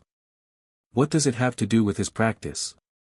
Of course he wouldn't just accept such an expensive gift, now the practice would be even better under her supervision. She will do everything to make him the strongest. Lu was upset and thought it was beautiful and just great. He gave her a gift and she didn't understand a thing. What a monster she is, sister. Yui said that the great lord said that these 3 days, he would master the meaning of thunderstorm body tempering. After 3 days, they would start practicing using the level 4 thunderstorm sphere flags. By the way, Lu brought over 400 flags. So let him not even think of running away from here. Lu said that he only hoped that the damage from this sphere wasn't too much. But then he touched the sphere and was electrocuted. He begged the master to let him out. When will this hell end? 3 days later, the beginning of real practice. Lu asked Sister Yu to spare him. He's going to move. You told the wisest lord that Prince Lu's practice to date had been successful. Master said it wasn't bad, what an obedient student she has. Lu told Master not to mock him looking out of her mirror, she should be fried by lightning too. The lord said it's beautiful. He's so lively. May Chin you keep it up. Yui told Lu to get up, only 1 hour is needed for him to practice thunderstorm hardening every day. Lu said he was sure it had been over an hour. When can he have lunch? You said he practiced for 22 minutes and 37 seconds. It's still early, it's not even halfway through. Lu asked, hadn't he even experienced half of the suffering? Let her go to hell. Better let her tell him that next time. The next day Lu was running away again and yelling that he didn't want to do it anymore. And asked her to stop doing it. A week later, Lu improved and said all he had to do was run faster than lightning and he'd stay in one piece. You said not bad, she can see that the prince is already used to the level 4 flags. After a month, Lu said naturally, a month of suffering, more lightning won't hurt him. Master said Lu was a good boy. She thought it would take him another 2 months of practicing with level 4 flags to get used to the damage. Lu said that it was obvious. He is the strongest talent of Qin province, this is nothing. You said that from today, they are switching to level 5 thunderstorm sphere flags. Lu was upset and told the master that he was her favorite student. How could you put his life in danger like that? Master smiled and told Chen she could begin. Chen stood over Lu and said that she obeyed the mistress. Lu told you that he and she were friends. You can't do that. And then you flashed his level 5 flags and Lu was toast. Lu tried, and stood under the lightning for a long time, and finally told the master that he couldn't take it anymore. You asked the lady that Lu will definitely be alright? Master told her not to worry about him, this little guy will definitely not die. He has a lot of things under his belt. The master said to Yui to watch as Lu took out his gizmos that will save him. Not bad, said Yui, this true dragon potion is a great healing potion, 1 drop of which can cure even mortal wounds. This little guy drinks it like water. Yui asked, does he have something like that? She was wrong to take pity on him, she shouldn't trust him anymore. Master said it was good that Yui realized it, let her not worry about him. Don't spare any effort on that asshole. Lu shouted to the master that he definitely couldn't endure such torment. Make her stop, he was asking her to stop. Master said he shouldn't be here. She had heard that he still had several hundred true dragon potions, so he'd have to use them all up. This kind of tempering will continue for another 7 days, the true dragon potions will be enough for just that amount of time. Isn't it beneficial to raise one's cultivation with the money spent on potions? Lu said true dragon potions. He hadn't dared to spend a single one in 3 years. When will these horrible days end already? A week later, Lu lay under the flowers and said he was dead. He had managed to live for 18 years and 5 months. You told Prince Lu to stop screwing around. His internship is over and he's free to go. Or does he want to stick around for a couple more weeks? Lu started to run away and told you that he was joking. He's leaving now and won't show up here again. Yui said 26, just like Su said, training this kid is fun, it's just a pity his cultivation isn't high enough. That way they could have roasted him for a couple more weeks. Yui told Madam that Lu's body was certainly strong, but it wouldn't be able to withstand a few more discharges. Madam said that it didn't matter if Lu was a disciple of the 5 great masters, if he really died from lightning discharges, they would find a way to bring him back. Lu started sneezing and said he felt like someone was talking about him. We should get him out of here soon. As people walked by, they laughed at Lu and said he was a freak with a nightmare on his head. Lu stopped and asked him what he said. So he could say it again, next to him. The guy told Lu that he just became an apprentice and he dares to talk to their sis like that. They didn't call him out. The girl called Lu a freak and asked, so what if she called him a freak? Does he see himself in the mirror? He's also walking around naked. Shame on him. No money for new clothes. Maybe she should lend him some. Lu told the girl she was a sheep. She can call him ugly, but let her not dare call him poor. But then he gave them the bottle and said that in 5 years, this was the first time he had heard such a thing. Let's see how they'll sing after learning about the level 4 potion of power. The guys didn't believe it and said he was lying. Lu said if they didn't believe it was real, let them come closer and take a good look. The girl picked it up and said it was the color and the smell. And the shape of the bottle. This is a real potion of power. Lu said he did. He's got more than enough of those potions. Sis, if he says he's handsome, this bottle will be hers. The girl said Lu is handsome and stunning. There is no one in their school as handsome. Lu asks her, is that it? He wants more, and he knows she can. The girl hugged him and told him he was her prince. The great Milky Way is no match for his majesty and beauty. All the girls of their country must belong to him and be gentle with him. Beautiful, his middle name, there is no one more beautiful than him in heaven and earth, no one can compare to him. But then Lu threw her the bottle like he promised. He told her she'd done a good job licking his ass clean. The girl walked up to Lu and called him handsome, saying that he was a tough brother, a talented practitioner. Her heart fluttered at the sight of him. Maybe they could go for a ride. Lu picked up the bottles and said, "This is beautiful. The speeches of the Earth Sisters are very sweet. This is all for them. Let them continue to praise him." Lu went up to one of them and said he would give her the pill if she promised him something. Let her kiss it and the pill is hers. Parks wondered why the fuck all the sisters were freaking out. The rich probably get everything they want in this world. Why is he so poor? The main adept of the Enlightenment level Holy Lands, Chui, told them that they were acting like the latest brothel prostitutes for some potion. Everyone stop. Lu said sis is very strong. The potion of power is of no use to her at all. But what will she say about the pill of the Broken King? Will she repeat everything she just said? The Broken King pill allows the practitioner of enlightenment to rise to the level of a king in one day. Well, sis, Lu asked. Let her say something nice to him, and he'll think about whether to give her the pill. But then the guy said that this fat girl is always saying inappropriate things. The girl said that she thinks Lu is very handsome, his hairstyle is something new and fits him perfectly. The girl said Lu was handsome. Now I can see why he has so many sisters hanging around him. She told Lu that he didn't need the Broken King's pill yet. Wouldn't it be better to give it to her? Lu said that's why sis came here. He will give her the pill if she promises him something. He wants her to kiss him and the pill is hers. The girl, Lu interjected, does he want her to kiss him? Lu said yes. He'd had enough flattering words from the others, let them get to the point. The guys said Lu was a jerk. How can you use your money like that? Don't let her molest their sisters. The girl said to Lu, can we change the condition? Lu asked, why change the condition? Nothing wrong with a kiss, in truth he is a very shy guy and rarely acts himself, but for her he could make an exception. But then the girl reached for him. But Lu said he didn't want to. She doesn't like him.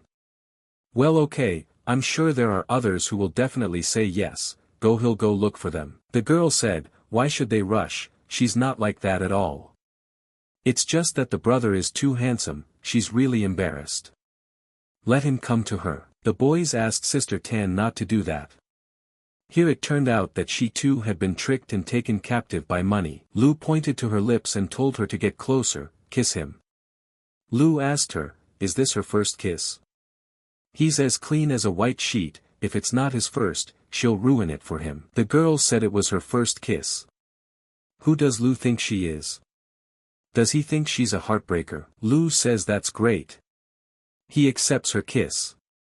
People said Lu was a jerk, another sissy was tricked. Did the girl tell Lu that she kissed him? Can she now get the promised gift? Lu told her not to worry, he always keeps his word. Let her take it as payment for her services. The girl thanked him for the best pill in the world. Lu said that for her efforts, he was obligated to repay her with the best. But then the girl started telling Lu to let her kiss him. She's a virgin. She certainly won't get him dirty. Lu told them to take their time, let them all come one at a time. The boys saw that all the girls had become his prisoners of his money. But then the girls sat him down and asked him if he was comfortable. And now they're going to feed him the most delicious grapes. Did the guys say just a little bit of Broken King pills? Why act like that for this? Lu said the guys have a point. It's just the Broken King's pill. He usually gives them to the chickens in the palace, don't the guys want to try them too? The guys said, this little brother is acting so arrogant, the Broken King pills are not trash. But then Brother Du came. Du told Lu if he had any extra Broken King pills, he would be willing to trade them for something of equal value. Lu said, what a knowledgeable man. You can tell he's not a pathetic dog who just barks. What is he willing to trade for? Lu asked. Du said he's offering 1,000,000 spirit stones for one pill, how does he like it? I'm sure Lu won't be at a disadvantage. Lu said he's a man of action. He wants to trade a thing worth 10 million stones for 1 million. Don't let him waste his time. Du said that Lu must have bumped his head so hard that his hair stood on end. Can't he see that his brothers don't like him? He's doing it because his dirty head won't accept good intentions, so the guys will quickly bring him back to their world. Lu said he could see Du had extra teeth. Did he just call him ugly? But then the guys saw Lu grab Du's boyfriend. The guys were hoping he wasn't going to kill him. Why was he heading towards the peak of the Divine Mountain? Hurry up and call the master. Du asks Lu, has he decided to fight them? After all, as he can see, Lu doesn't know how to solve issues with conversation and is trying to figure out a fight. The guys were saying that this is exactly the kind of scum that boasts about his money. Look at the nightmare on his head. He's so ugly it's sickening. He looks like that, he's better off dead. Lu said it's beautiful. It's been a long time since we've had such brave madmen. He'll remember them for the rest of his life. Du asked Lu, is it true? Does he really think he's capable of anything? No need to dream, he's definitely no match for him in battle. Let Lu give up the pills and keep himself alive. Lu started attacking and said that whether it compares to him or not, he won't understand until he tries it in battle. But then Du got injured and Lu asked him if he was ready to keep fighting. The guys saw that their brother Du went airborne from one punch. The guys asked Lu, with such a low cultivation, how did he get such strength? But then they started flushing and said that they were giving up. Lu said he had a bunch of wimps in front of him and he didn't want to get his hands dirty on them. Just then the guys saw Lu grab their brother Du. The guys thought, Lu isn't going to kill him. Why did he head for the peak of the Divine Mountain? Hurry up and call the master. Landing at the peak of the Divine Mountain, Lu said not bad. He had gotten here very quickly. Lu tossed the guy aside and told him to get off him. Du asked why he had brought him to the Divine Mountain Peak Forest. What was he up to? Lu said the guy guessed right. How shiny his hair is. Du asked Lu what he was doing. Lu pushed him away with his hands and told him he wasn't interested in men. Don't let him touch his ass. Lu smiled and said unlucky, he just really likes men like that. He especially likes to electrocute them. Du said electrocuting men? What kind of perversion is that? And then Lu performed a shining lightning dragon dance. Lu told Du that it was just a level 4 lightning barrier, brother couldn't take it. Du cried when he saw his beautiful hair. Lu asked him how does he like that? Didn't he say it was a freak's hairstyle? Now he's got one he likes. Du said that means Lu got that hairstyle from the same lightning strike. Does he have nothing to do at all? How can he strike himself with lightning? He's a sick psycho. Lu laughed and said that he could see that the guy didn't have enough, then he should continue. And then, a strong bolt of lightning went through Du. Yui saw the strong energy and rushed over to her. She asked Lu, why did he come back? Does he want a couple more punches? Lu told Sister Yu that there's such a thing. This brother saw his hairstyle and decided to change his style too. He couldn't get it off his feet, it was stuck to him. So I had to help him. Yui called him petty and remembered that Madame said that Lu was a real demon. But then had Du heard that his disciple was taken away by that kid. The guy told Mr. King that's right. The guy with the horrible hair attacked him and then took him with him. He took the Du to the peak of the Divine Mountain, he knows nothing else. And then the king headed off, to that very mountain. At the Holy Land's practice pavilion, the king was told that that guy with the explosive hair had come down the mountain. The king said he wanted to see him, but when they saw them, they didn't recognize their brother Du. They called him a freak and a disgrace to their entire academy. Du said they're all assholes. Let them pile up now. He forbids them to gawk at him. Lu laughed and said that guy was shy, how cute is that? But then he saw the master, and Du jumped to him to protect his apprentice. His beautiful and incredible hair of a true hero was ruined by this guy. Let the master teach him a lesson. The king said that a master is not allowed to avenge his apprentice. He may be only a human, but he came down from the peak of the Divine Mountain. But then Lu came up to the guy and said he told him his hair was terrible, right? Maybe they'll fix it for him too. But then the guy stepped back and asked Lu what he was doing. At that time, the girls said that this rabbit was getting so fat, he wouldn't be able to run soon. The girl told the others, had they heard that many adepts were now walking around with horrible afro hairstyles. It's like a firecracker exploded on their head. The girl asked, horrible afro hair. What kind of fashion is that? The girl said she didn't know, some lame trend, but someone here said afro hair is beautiful.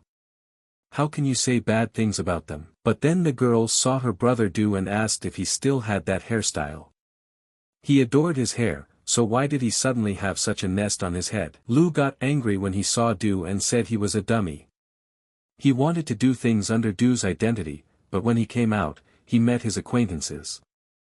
He almost got burned. The girl wondered why Do seemed so strange to her. But then a guy came over and said that he had been looking for Do all day. And he was here with his sisters. Do asked the guy what kind of question he had come to ask. He wondered, who is this guy? And why does everyone know Do? The guy said that he, like Do, messed with that kid and he fried him with a lightning discharge. Let Do go with him, there's a conversation to be had. The guy told Do that he's not lucky at all. Everyone knows about his careful treatment of his hair, and now he looks like a scarecrow. When he met him today, he was upset because he didn't have that stunning smile shining on his face at all. Da told the guy to cut to the chase, but then the guy suddenly got excited and said they had a chance for revenge. Do said he was interested and from that point on, more details. The guy said he teamed up with the other 9 adepts that got roasted by that creep. There are also a few more Tanya fans, the guys are pissed that that asshole stole her first kiss. They will unite with us to punish that bastard. Lu and the guys of Do asked, and how do they want to kill him? The guy said for Lu to tie it up, no one thought about it. The guy said that Lu came down from the peak of the divine mountain. He could be a disciple of the sacred mistress or master you. No one is going to kill him, but they have to fuck him up. For example, they'll find a time and hang him naked, then take him to the square. How's that for an offer? But then he stopped and said it wasn't funny. Why doesn't brother Do say anything? Do said it was a great idea. How many people were there? The guy said 80 people. He made them the laughing stock of the Holy Lands. They must have their revenge by all means. Lu said for the guy to go and gather people, while he would keep an eye on the peak of the divine mountain. If it comes out, he would be sure to let him know. The guy agreed and told Do to keep an eye on it for now and he'll go. Tell him to let me know when there's something. Lu laughed and told the guy not to be afraid, he would let him know. But the question is, who's going to set who up? Lu transformed into his former appearance and said that he wanted to take a bite of the ruddy rabbit, except that they were under the constant watch of the spirit guards. Sure, he has the fast travel ability, but even with it he can hit 3 kings, and they're not so easy to escape from. But then he saw that there wasn't a single strong warrior looking after the dragon scale fish. And at that moment, he came up with a great idea. The guy who fed the fish told them to eat to their health and get big and huge. For feeding dragon scale fish, the Holy Lord pays 100 spirit stones. Such an easy job and so much money. He would soon be rich. But then he saw one fish being hooked and asked who dared to do that. The guy looked at Lu and said he was an underdog. This wondrous creature of the Holy Lord. But in a moment he stopped. Lu asked, so what of it? He do and, the apprentice of the king's master. Some kind of fish. The Holy Lord won't mind. The boy asked, what king's master? How dare he even touch the Holy Lord's fish? His master won't save him. Lu said it was his fish now, if the guy wanted to take it, let him catch up with it first. But the guy yelled for everyone to chase the thief and grab him. Lu was wondering how to cook it. Steamed or charcoal grilled. The fish would taste better on the coals. But here the true Do was coming to meet him, and seeing his appearance he asked, who dared to turn into him? Do told the guys to bite his pathetic tongue. How dare he even take his appearance? But here Do said he's about to pay for his evil deeds. Let him show his true nature. But then Lu couldn't help himself and launched his attack, saying that this guy was weak and flew away from his one punch. And he dares to call himself Do. Lu said that we can't leave his body here, it will affect his business greatly. He'd better seal it in this cave. Placing Do in the cave, he said that nothing would bother him now. Now he's going to go get some more fish. In the practice room of the Holy Maidens, the girl asked how her practice was going. The girl told the master that she had no problems, but her brother did. Master asked what little Lu had done again. You remembered that when she met Do today, he seemed like a brother who had taken Do's form. Yui said nothing is wrong, she just seems to be too worried. Master said that she knows her disciple well, that asshole likes to do things. Don't let her worry. Yui asked the master why she thought she was pleased with his behavior. Master said no, she only wants him to fight someone or steal artifacts. It's part of his practice after all. He is her apprentice after all, and she watches him closely. Lu said dragon scale fish, the flavor of childhood. So much of it. Taking a knife, he said to quickly open the belly, take out the insides, peel off the scales, and separate the meat from the bones. Cooked fish on low heat, a little cumin, cilantro, green onions for flavor. Such a big fish. So big enough to boost his energy levels and break through to the next level. But then Do asked Lu why he tied him up. He's sitting here eating fish. Is that dragon scale fish? Do said that's what Lu was up to. But why did he drag him into it? They're not even at odds with him. Lu told him to shut up, it's none of Do's business. Let him sit quietly and watch him enjoy the wonderful delicacy. Lu said that Do's face came in handy. While he was lying there passed out, he stole some more fish for his father. Seeing the delicious fish, Lu said, less words. And it's time for him to enjoy, with this beautiful fish he cooked. But then Yui came in and said she smelled a very delicious aroma. What is he doing here? She asked. Yui asked Lu what he was eating here hiding. Lu got scared and said that Yui had scared him. He said he was eating fish and let his sister join him too. Yu opened her mouth and Lu gave her a fish too. Lu said she was very unemployed, he would still be here to feed her. You said it's delicious. Is it dragon scale fish? Isn't Stingy Xian breeding them? Lu said what kind of name is that? And what did it have to do with fish? Yui pointed her fingers and decided to see what really happened. And then she moved to the city and listened to people saying that someone had stolen the dragon scale fish. Some people heard it was Do, what an idiot. The man said, Chen, he sees her loitering around in her spiritual guard uniform. Have him look for the thief who stole the fish. The girl said Stingy Xian, did you hear that someone stole his fish? When he was asked, he didn't dare to share it with anyone, but now someone stole it from him, so. Xian said she's an evil woman. If she doesn't want to help, I don't care. But don't let her criticize him. You came to the cave and said that Lu is strong, stole the precious fishes, Stingy Xian. Lu said he understands now. Who is watching the fish? Sister Yu, let her not pay attention, they better eat the fish. You've said the name of Xian's stingy practitioner is Feng Xian. A very greedy saint-level practitioner. Because of his stinginess, they nicknamed him Stingy Xian. Only when the Holy Lord orders him can he give away 2 fish. Today, taking a bite of dragon scale fish is a great reward. Lu said that's what it is. Then what's she waiting for? Let her start eating him right away. You said that's it. You don't get to taste that all year long. Lu said that Yu is overdoing it. Let her eat this kind of food once a year, let her respect the boundary. But then she held out her hand and said that Lu himself knew what an incredible flavor this goldfish had. But Lu took her hand away. Lu said that while they were talking, he didn't even taste a bite. You said Lu is very greedy. Acting like she won't let him eat. Fine, she's full, Stingy Chen. Lu said, what an appetite she has. Now I know how she grew those breasts. And let her call him Handsome Chen.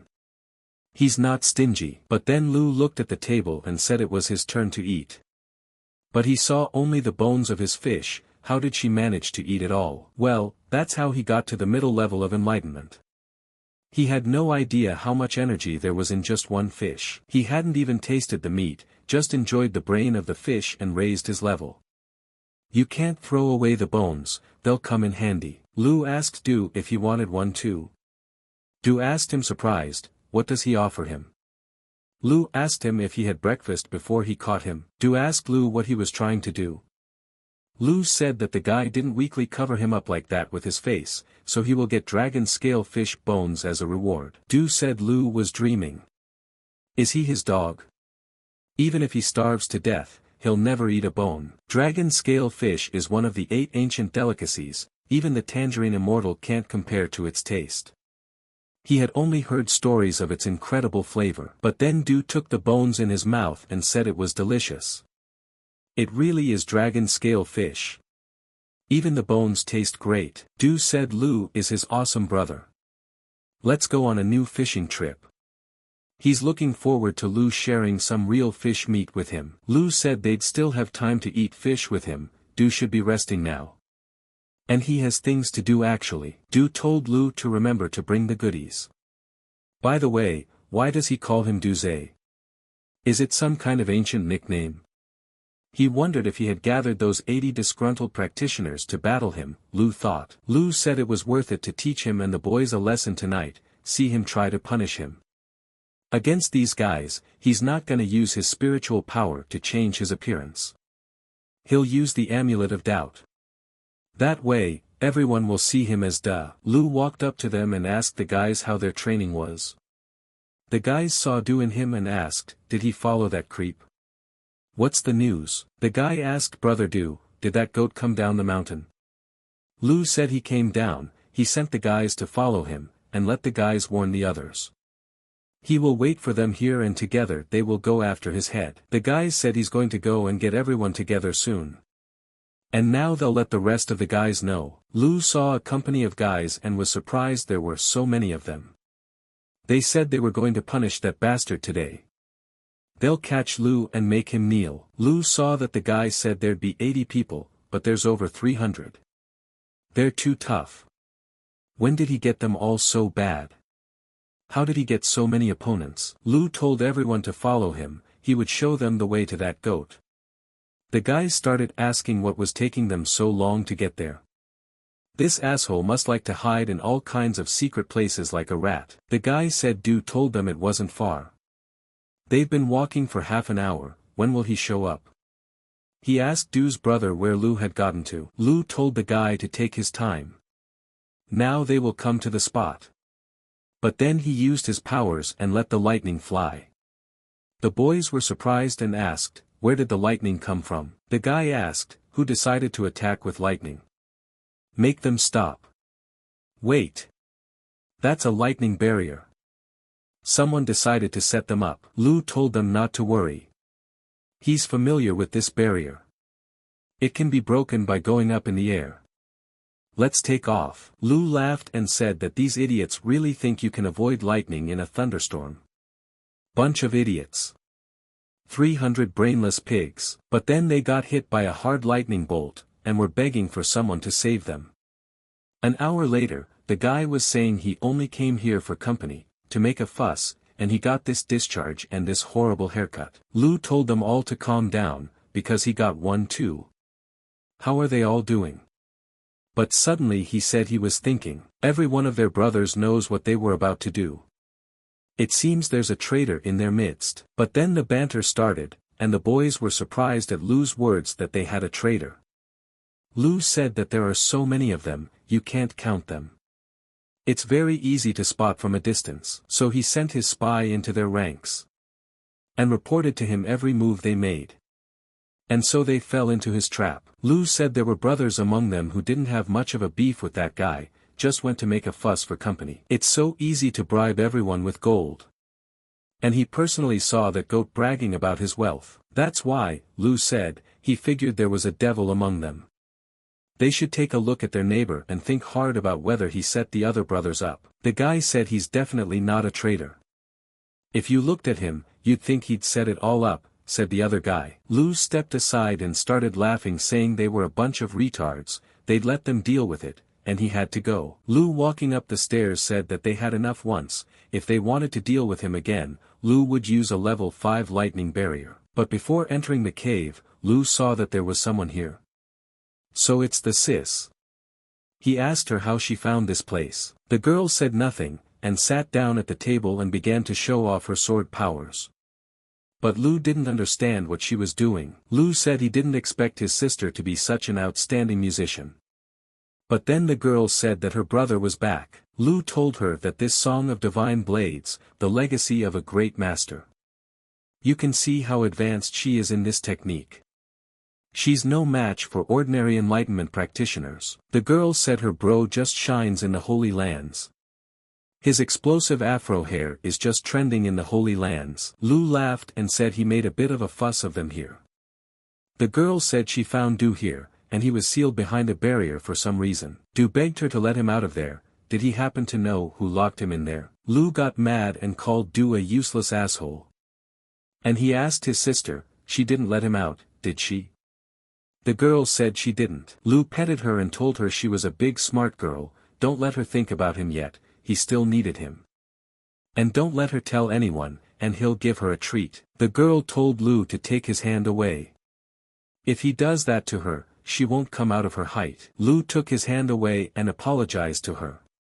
And said it was time for him to study. He sat down and said it was time for him to go to the next rank. In addition to money, he has plenty of level 5 lightning barriers. This method will help you raise ranks quickly, but it's just too painful. But then he got a little distracted and an idea occurred to him. Steamed seaweed, roast duck, roast chicken, jamanchik. 3 days later, Lu was exhausted and said he was finally done. The distraction works great, except now he's hungry. Lu said that with his current level, he is quite capable of stealing ruddy rabbits. Why not? He'll take on Du's appearance and get down to business. In the gazebo in the Holy Lands, the girl said that questions on sound and tone were always difficult for him. She asked Sis to be her teacher. The girl told her sister that she shouldn't praise her so much, she would soon be able to handle the field herself with ease. But then she saw Du behind the bushes, and she wondered what he was doing there. He was behaving very strangely. The girl asked, isn't that Dewey? The guy who stole the dragon scale fish? Is he wanted by everyone, and he's walking around so brazenly? The girl thought, and it seemed strange to her, after all, Du was locked in the cave. Did Lu really let him out? Du stole the dragon scale fish, Lu probably doesn't want to mess with him, so he let him out. Lu saw that this land had very tight security now, there were less people last time. The ruddy rabbits are right in front of him, but he feels that there are at least 2 king-level spiritual guards here. Besides them, there are about 7 to 8 other spiritual guards in the area. It's probably because he stole those fish. I don't care, he'd better go back, those rabbits can't be stolen now. We should come up with a better plan. Du got up. Lu said he was early. Any fish today? Lu said he wanted to get something better today, but he didn't expect the security of the ruddy rabbits to be so strong. There will be fish today. Du asked Lu, did he want to steal the ruddy rabbits? He realizes that with his face, he is already guilty before one saint. He decided to make more trouble. Lu told him to watch his mouth. Du is a glutton like him, and the last few days all he talks about is dragon scale fish. Lu said that he would cook the fish with a new recipe today, and Du would get nothing again. Du wiped his saliva and said he wanted a fish too. He was joking. Lu, you can use his face all you want, he would do anything for fish. Lu told the guy to shut up and not to distract him. At this time, Lu said to cook the fish in water for 30 minutes. Then add pepper and water. But then my sister came in and asked Lu what he was cooking. It smells so good. Lu said he promised her he would treat her. Sit down, they are going to have a wonderful dinner tonight. The girl said Lu is a real cook, looks delicious. Isn't that dragon scale fish? Lu said the girl is smart. The girl asked Lu if he was the one who stole the dragon scale fish. Lu stopped her and said don't blame him stealing Du Yi's fish. The girl said that everyone suspects Du and he is the one stealing in his guise. Lu put his hand on her head and said she was his student, the smartest. The girl said how much more she had to tell him, stop touching her head. She's not a child. The girl asked Lu why he stole the fish. Lu laughed and gave her a taste and said she would find out. The girl said the fish is so delicious. So much spiritual energy and the flavor is just magical. Lu said, that's right. This kind of delicacy can't be found anywhere else, except there are plenty of them in the holy jade ponds. Why don't they steal a few? But behind the boys, Du moved and begged them to give him something to eat too. Lu said that Du wouldn't get anything today. But then he saw his finger and asked Lu what it was pointing at. Just then, Lu saw his little sister gorging herself at the table. She said the dragon scale fish was superior in taste. Lu said, "How come they're so fast? Girls in the Holy Lands are such gluttons." For the second time. Hardly stolen fish with only bones left. Sis said it's a great delicacy. And Lu is a true gourmet and thanked him for the invitation. Lu said the main thing was that she liked it, and he would figure it out. Lu looked at Du and said that the bones were left for him, so let him remember to do the dishes. Lu asked his little sister if she minded going for a walk. The girl said okay, she just wanted to talk to him about something. The girl tells Lu that a couple of her friends were discussing him today. One of them knows him and wants to challenge him to a duel. Lu asked, who is so bold wants to challenge him to a duel. The girl said his name is Zhou, he is a 38 disciple of a saint, has already reached the peak of exaltation. In the Holy Lands, he is ranked first in the ranking of exaltation level practitioners. Rumor has it that he is capable of overpowering the practice of enlightenment. The saint's favorite disciple. Lu said that judging by his accomplishments, he was nothing special. But why would he want him? The girl said that he is a narcissist, thinking that if he has achieved the first master among the exaltation practitioners. She told him about his accomplishments, maybe that's why she wants to challenge him to a duel. Lu said that this Zhou was most likely her opponent. The girl said that she just happened to tell him about him. Who knew he would decide to challenge him to a fight? They men are so strange. Lu said her sister is stupid, when another man's name is heard out of her lover's mouth, it makes anyone angry. The girl told Lu to ignore that fool Zhou. He's got a mind of his own. Lu said then everyone would think he was scared of him. Sis, what's underestimating him? Hadn't he fought against evil in every damn Qingyu hole? His enemies were much stronger. Lu said, some praise practitioner isn't even close to being his opponent, if his old adversaries heard him, they'd laugh their asses off. Lu said for the girl to answer him, how well does she know him?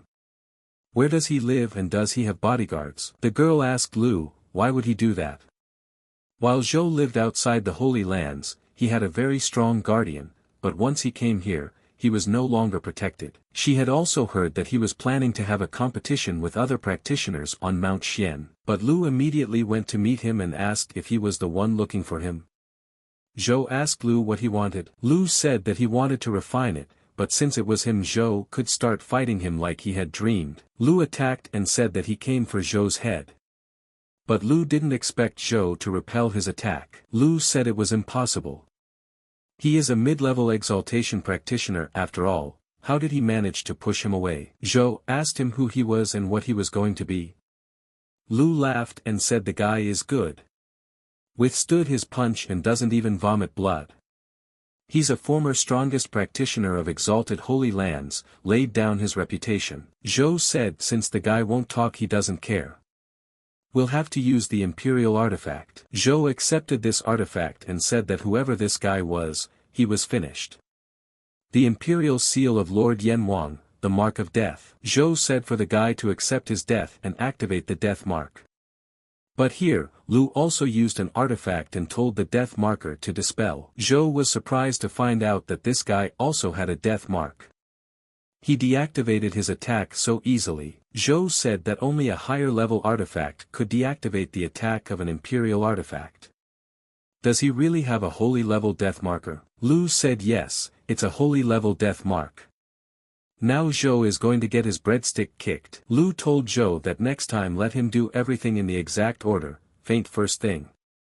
Dare to attack him. Not knowing that he has more space than him, Lu said that while he controlled the power, if he happened to summon his holy guardian, he would immediately appear. Lu used magic and said this kid is in his pocket.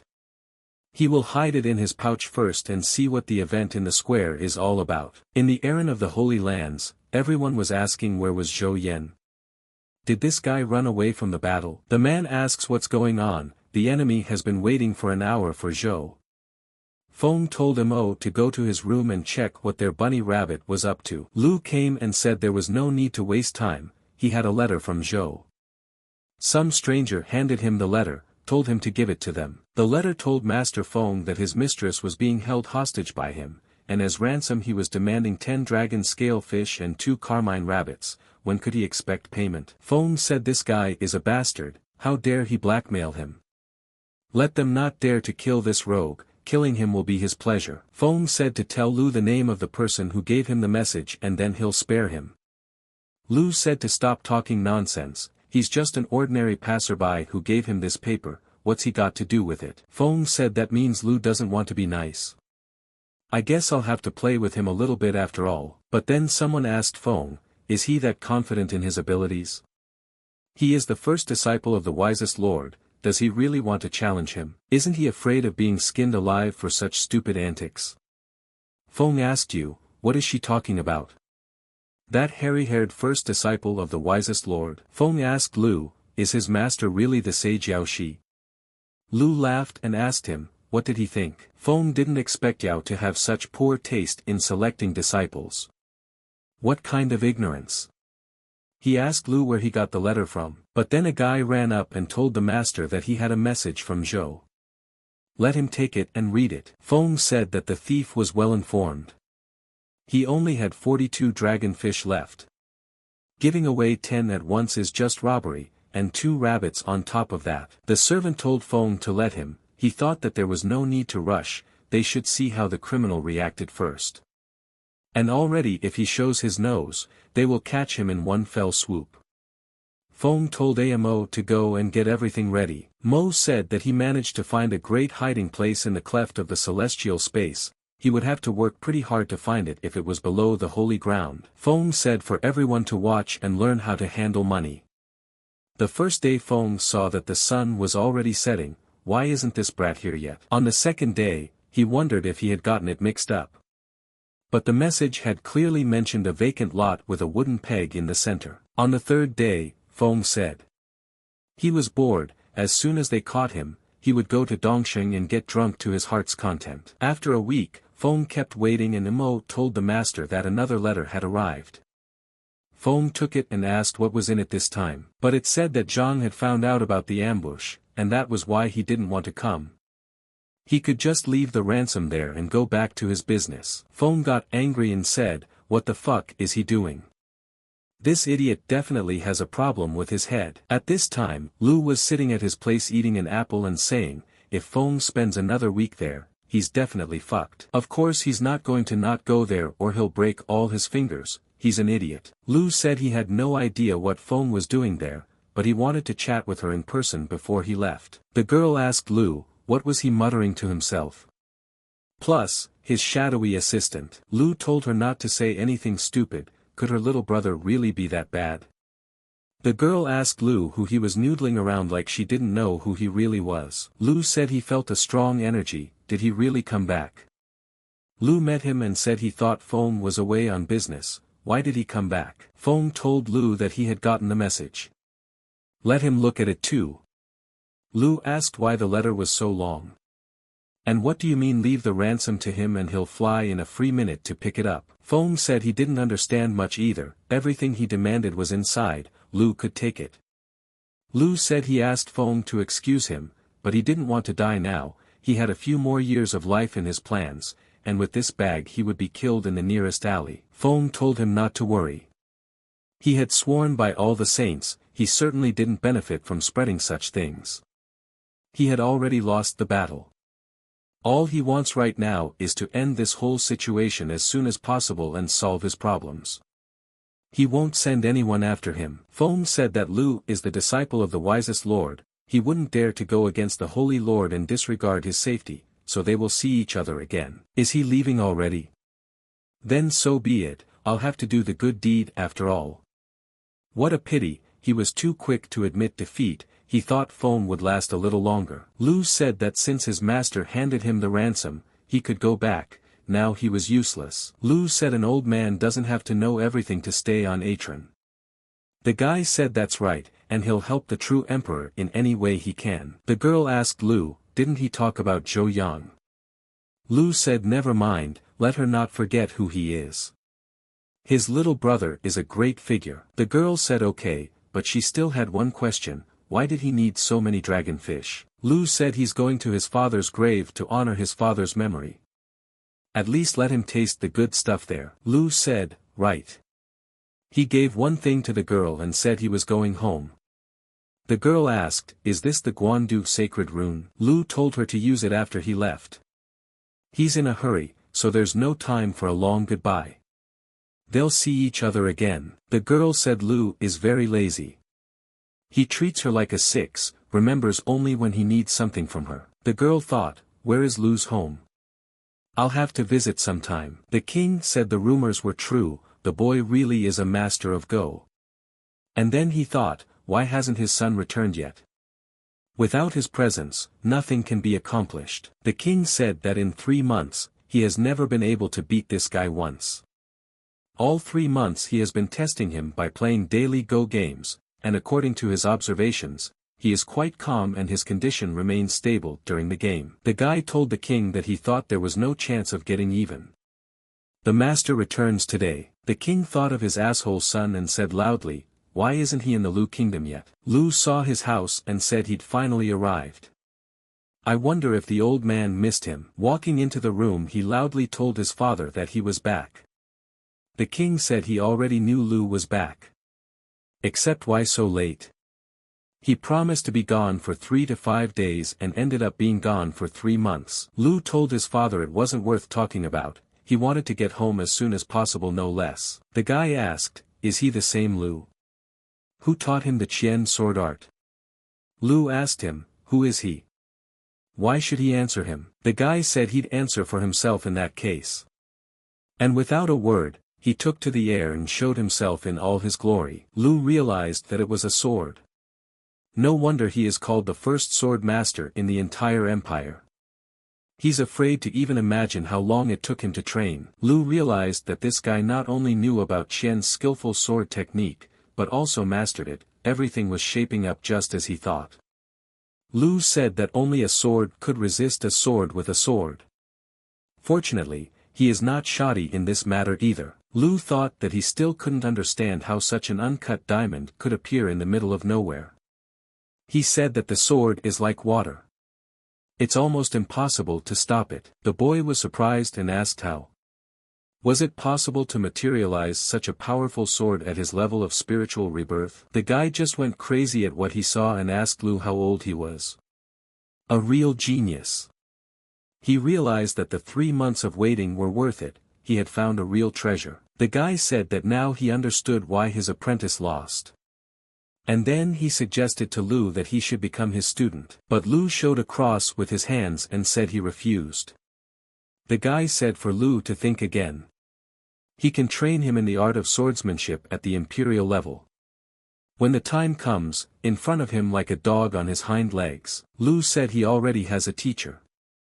Besides, he might as well teach him something. Besides, the guy was trained in the art of swordsmanship in the imperial palace, right? He became such a master thanks to the resources provided by the position in the imperial palace. Later on he moved to the wasteland for some reason, he remembers correctly. Lu said that with all his talent, did he really still get banished from the imperial palace? The boy asked Lu, how did he know? He was pretty sure that no one knew about his training in the imperial palace. The guy said that Lu was right, he was indeed banished from the palace because he refused to submit to the emperor's will. And after his exile, he was forbidden to step on the territories belonging to the emperor. So he was forced to move to this part of the continent. And since Lu belongs to the imperial palace, since he knows this technique, he doesn't want to get involved in these matters again. Lu told him not to jump to a conclusion and suggested he make a deal. Let him destroy Emperor Qi and help his old man ascend the throne, taking his place. And he, in turn, will allow him to return to the imperial palace, on the same terms. The guy said that although Lu is young, he recognizes that he can be recognized as one of the best sword geniuses in the palace. But even so, it is not in Lu's power to overturn the order issued by the previous emperor, even if his teacher takes his place. Lu said that at this point in the imperial palace, he can control everything in the imperial palace. If he says he can return it on the same terms, then so be it. If a guy doesn't want to believe him, said Lu, let him then believe this magnificent and beautiful sword. The boy saw a silver Excalibur. Lu wields such a powerful weapon. That's impossible. He really is a genius. Guy thought, how is this possible? Lu had subdued a silver Excalibur that even the best swordsman from the Imperial Palace couldn't even come close to. Lu asked the guy, is that bad? There he is, in front of him. Come on, get the guy to say yes. The fellow said that in that case, since it was the sword master's will, he had no choice but to accept it. The king watched and wondered what his son and the boy were discussing. What was so top secret that even he was not allowed to know? Lu said he's got it all worked out. Old man, he doesn't need to know, let him get ready to take his place on the imperial throne. The king wondered when they had time to be friends. He said he thought there was something he still needed to know. The king said they planned to overthrow the emperor. The decision is too hasty, there's no telling what will happen. Lu said it's okay. They'll be fine. Just let him give them some money, they'll be fine with 985. The king said he didn't think it was a good idea. The king asked, how do they plan to overthrow the emperor?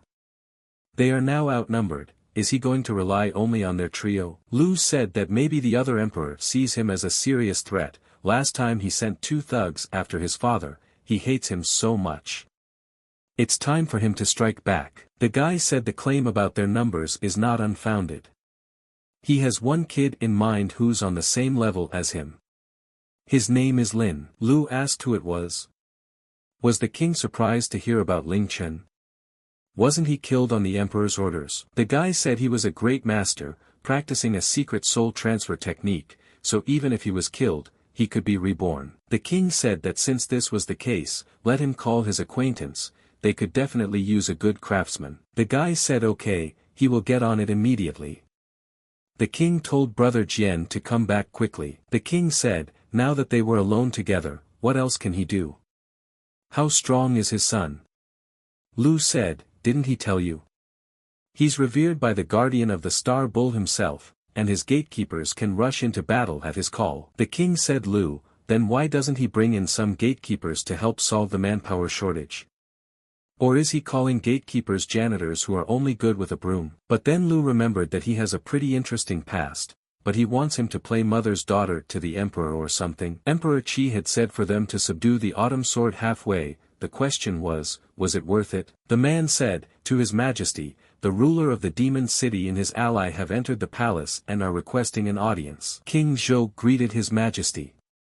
Demon King Wang had also arrived to see the emperor. The emperor said that the two of them would go to King Lu's palace and meet the sword master. If he values his life, he will accept Qi Han as his apprentice. Otherwise, have them bring him his head. Wang had told the emperor that he could go there alone, as he had wanted to settle the score with the sword master for a long time. The emperor said that the sword master's abilities are many times greater than his. So the two of them will go there together. And don't even think of embarrassing the emperor there again. Lu cooked himself some fish for dinner and suddenly the king came in and asked what he was doing there, what smelled so good. Lu said it was a fish with dragon scales. He got it especially for his friends. The king said it was not for nothing and his son is good. The king said that Master Jiang and his buddy were just in time, try it all together and friendly. But here, Jiang had yet to enter and said, what is that smell with dragon scales? This is one of the 8 treasures. Where did Master Lu get such a thing? The king asked, does he really realize that this is Master Lin? His secret soul transference technique is really amazing, how can one be rejuvenated like this? Lin asked, where is the person who invited him here?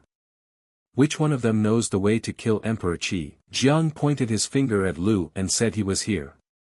Lin asked, is this minnow the one that sucks? Lu said Lin calls a 7th rank master who controls thunderclaps and lightning strikes a lame minnow. Does he think he can't handle the emperor? The king told them to stop and told them not to make a fuss and for everyone to come over to him.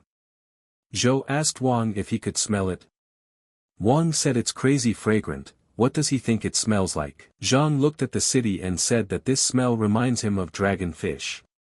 which is very precious. Zhang said that they had come for their sword master, let them surrender nicely and it would be over much faster. Jiang shouted that they knew there were 3 of them here, let them all come out at once. But then they came out and Jiang asked, who dared to take such liberties? Well guys, it seems like it's time to show how strong they are. Wang said, master of the sword. Hello again, there are still days in his memory when the emperor was favorable to him, but those times are gone and his dreams have been shattered by betrayal. He deserves to die. Jiang laughed and asked, what was he trying to do now? Scare the poor old man with threats. Wang said, Jian didn't know what he deserved. He should have been executed long ago, but Emperor Qi was too lenient on him. But even Jianyu was given a chance to be saved. Wang said, if he would take his royal highness as his disciple and surrender all knowledge of the art of sword wielding to the young prince, the emperor would promise to forget about all his disagreements in the past. Jiang asked, what the hell is this?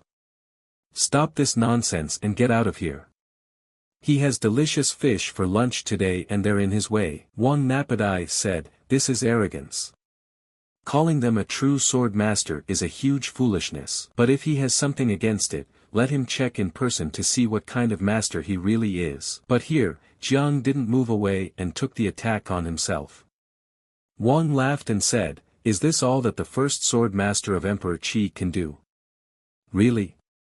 How ridiculous. But here, Jiang attacked him from the dust and didn't humiliate himself. Wang was surprised at this turn and asked what was it. But then Wang felt a pain in his hand, and looking at him, he saw a chopstick that had pierced his hand. Wang said his magic weapon. The pitch is strong, very strong. Jiang said Wang is a fool, it's just his chopstick he was going to use to eat fish for lunch. In the hands of a true master, anything can become a deadly weapon. Be it a sword or chopsticks. Jiang said that Wang is a complete idiot for not even bothering to know his opponent's strength before doing this.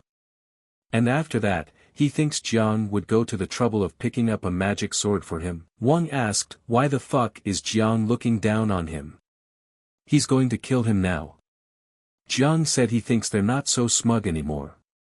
He suggests they surrender if they want to survive. Lu said he's seen this guy before. Zhou Wuwang. Qing Yu's brother's militia. Is his brother's pay so bad that he decided to try his luck in this adventure? Zhang said that Lu is the blue demon, the messenger of the Prince of Darkness. Why is he here? Zhang thought, what the hell is he doing here? When he lived in the demon city, he bullied everyone when he saw, taking advantage of his position, and there was no help for him. Lu's a fool. He's been caught and punished a bunch of times, and he's taken it out on his teacher for his shenanigans. He hates him so much. Zhang said it was funny, he was so surprised to see them here. But inside he realized Lu knew who he was messing with. He's a tenacious bastard too. The king asked Lu how he knows this brat. He gets the impression that Lu knows half the empire personally. Lu said he was thinking the same thing. Why is he always meeting up with old acquaintances when he comes back to rest at home? Wang shouted to King Zhou to help him. This grandfather is too strong, let them deal with him together. Wang asked Zhou, why hadn't he dealt with those two yet? To hell with them. Let him help him with his grandfather. Lu shouted to Wang and called him a pig and told him if he could roll his lip back up. King Zhou is now on their side. Wang said Lu, does he even know what he is carrying? Zhang said the king of the demon city, unfortunately, everything is exactly like this, so he can tell Emperor Qi that he betrayed him and went over to Master Lu's side. Van was surprised and asked why. Their whole plan was falling apart like a house of cards. And immediately he was attacked. Lin said, only that he had lost his last chance to escape. At least he deserved it since he was unable to withstand even such a simple strike from his technique. The guard reported to Emperor Qi that the scouts had brought news from the Lu kingdom. King Zhou's treason took the king of the demon city by surprise, and as a result, he was executed. The king said that everyone had betrayed him and he was all alone. Sword Master, King Zhou, father and son are very good. The emperor said he hasn't been out in 300 years, it seems everyone has forgotten what the emperor's anger is like. This time, he'll deal with it himself. And they'll wish they'd never been born. At this point, Lu was telling his story and saying how he did. Jiang said that he understood him. The king said Lu is an obedient boy, he is looking that Lu is going to walk this country up and down. Where did he learn the art of war? Why don't they do it directly? Lu said the old man is still dangerous, but try to wiggle your brain. Lu thought if his keeper was here, he didn't want to think either. But he remembered the little boy saying that Lu was coming home and would take the servant with him. Lu says he refuses. If he takes him with him, his father will die laughing at him. Lu said he would become a laughing stock. Let him give him his word that he will wait for him in the Qin region.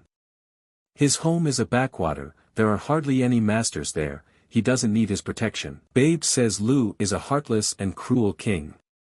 Lu says yes, he is heartless and cruel. In the end, as soon as he arrived home, he angered the emperor. If he had known in advance, he would have brought him along. Lu said they won't talk about it. Do they know what Emperor Qi's strength level is? Has he reached the perfection of the emperor level? Qinya said that he didn't know and Qi never showed himself, he must have already learned most of the emperor level power. Lu said they'll figure it out, he prepared 2 tactics, let's give the emperor a little welcome gift. Lu said that they will spread out the forces in this arena. Jiang said that this was a level 7 tactic, the last time they saw something like this was when they were still students. The king wondered how much she was worth. Looks like his own son, ruining their family. Lu said to Qian, Kuan, son, DUI. Tetragonal earthquake, white tiger seal activate. Gung, Zhen, Li, Kong. The green dragon Qinlong.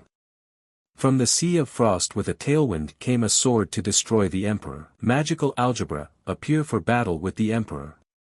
It's done. Now they will wait for the emperor to appear. A day later, the emperor appeared and asked if the wretched creatures had been waiting for him. And today they will die for treason against the emperor, traitors. The king told the emperor it took him a long time to get here. Made them wait. The emperor asked, did they really unite? The emperor asked Lu what made them betray him. Sword Master Ichio, he had been by his side as a friend for hundreds of years, why would he choose to betray his Qi empire now? Jiang said that the emperor says that he is his friend, not his servant. Indeed, why would he decide to commit treason? The emperor said that King Zhou is a slippery man. He saved his life and he swore to be loyal to him always, why did he betray him? Zhang said that at that moment he just pretended to be seriously injured to get close to him.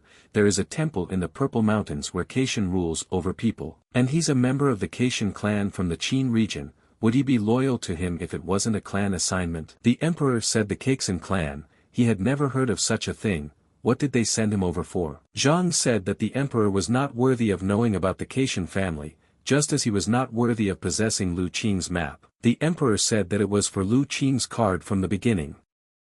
And then he attacked and said that Zhang had dreamed and now he would die. Lu said Lucian. It sounds familiar to him. Is it really that he Gemin level lord from the Huang Jian? But then the emperor couldn't attack and hit the barrier.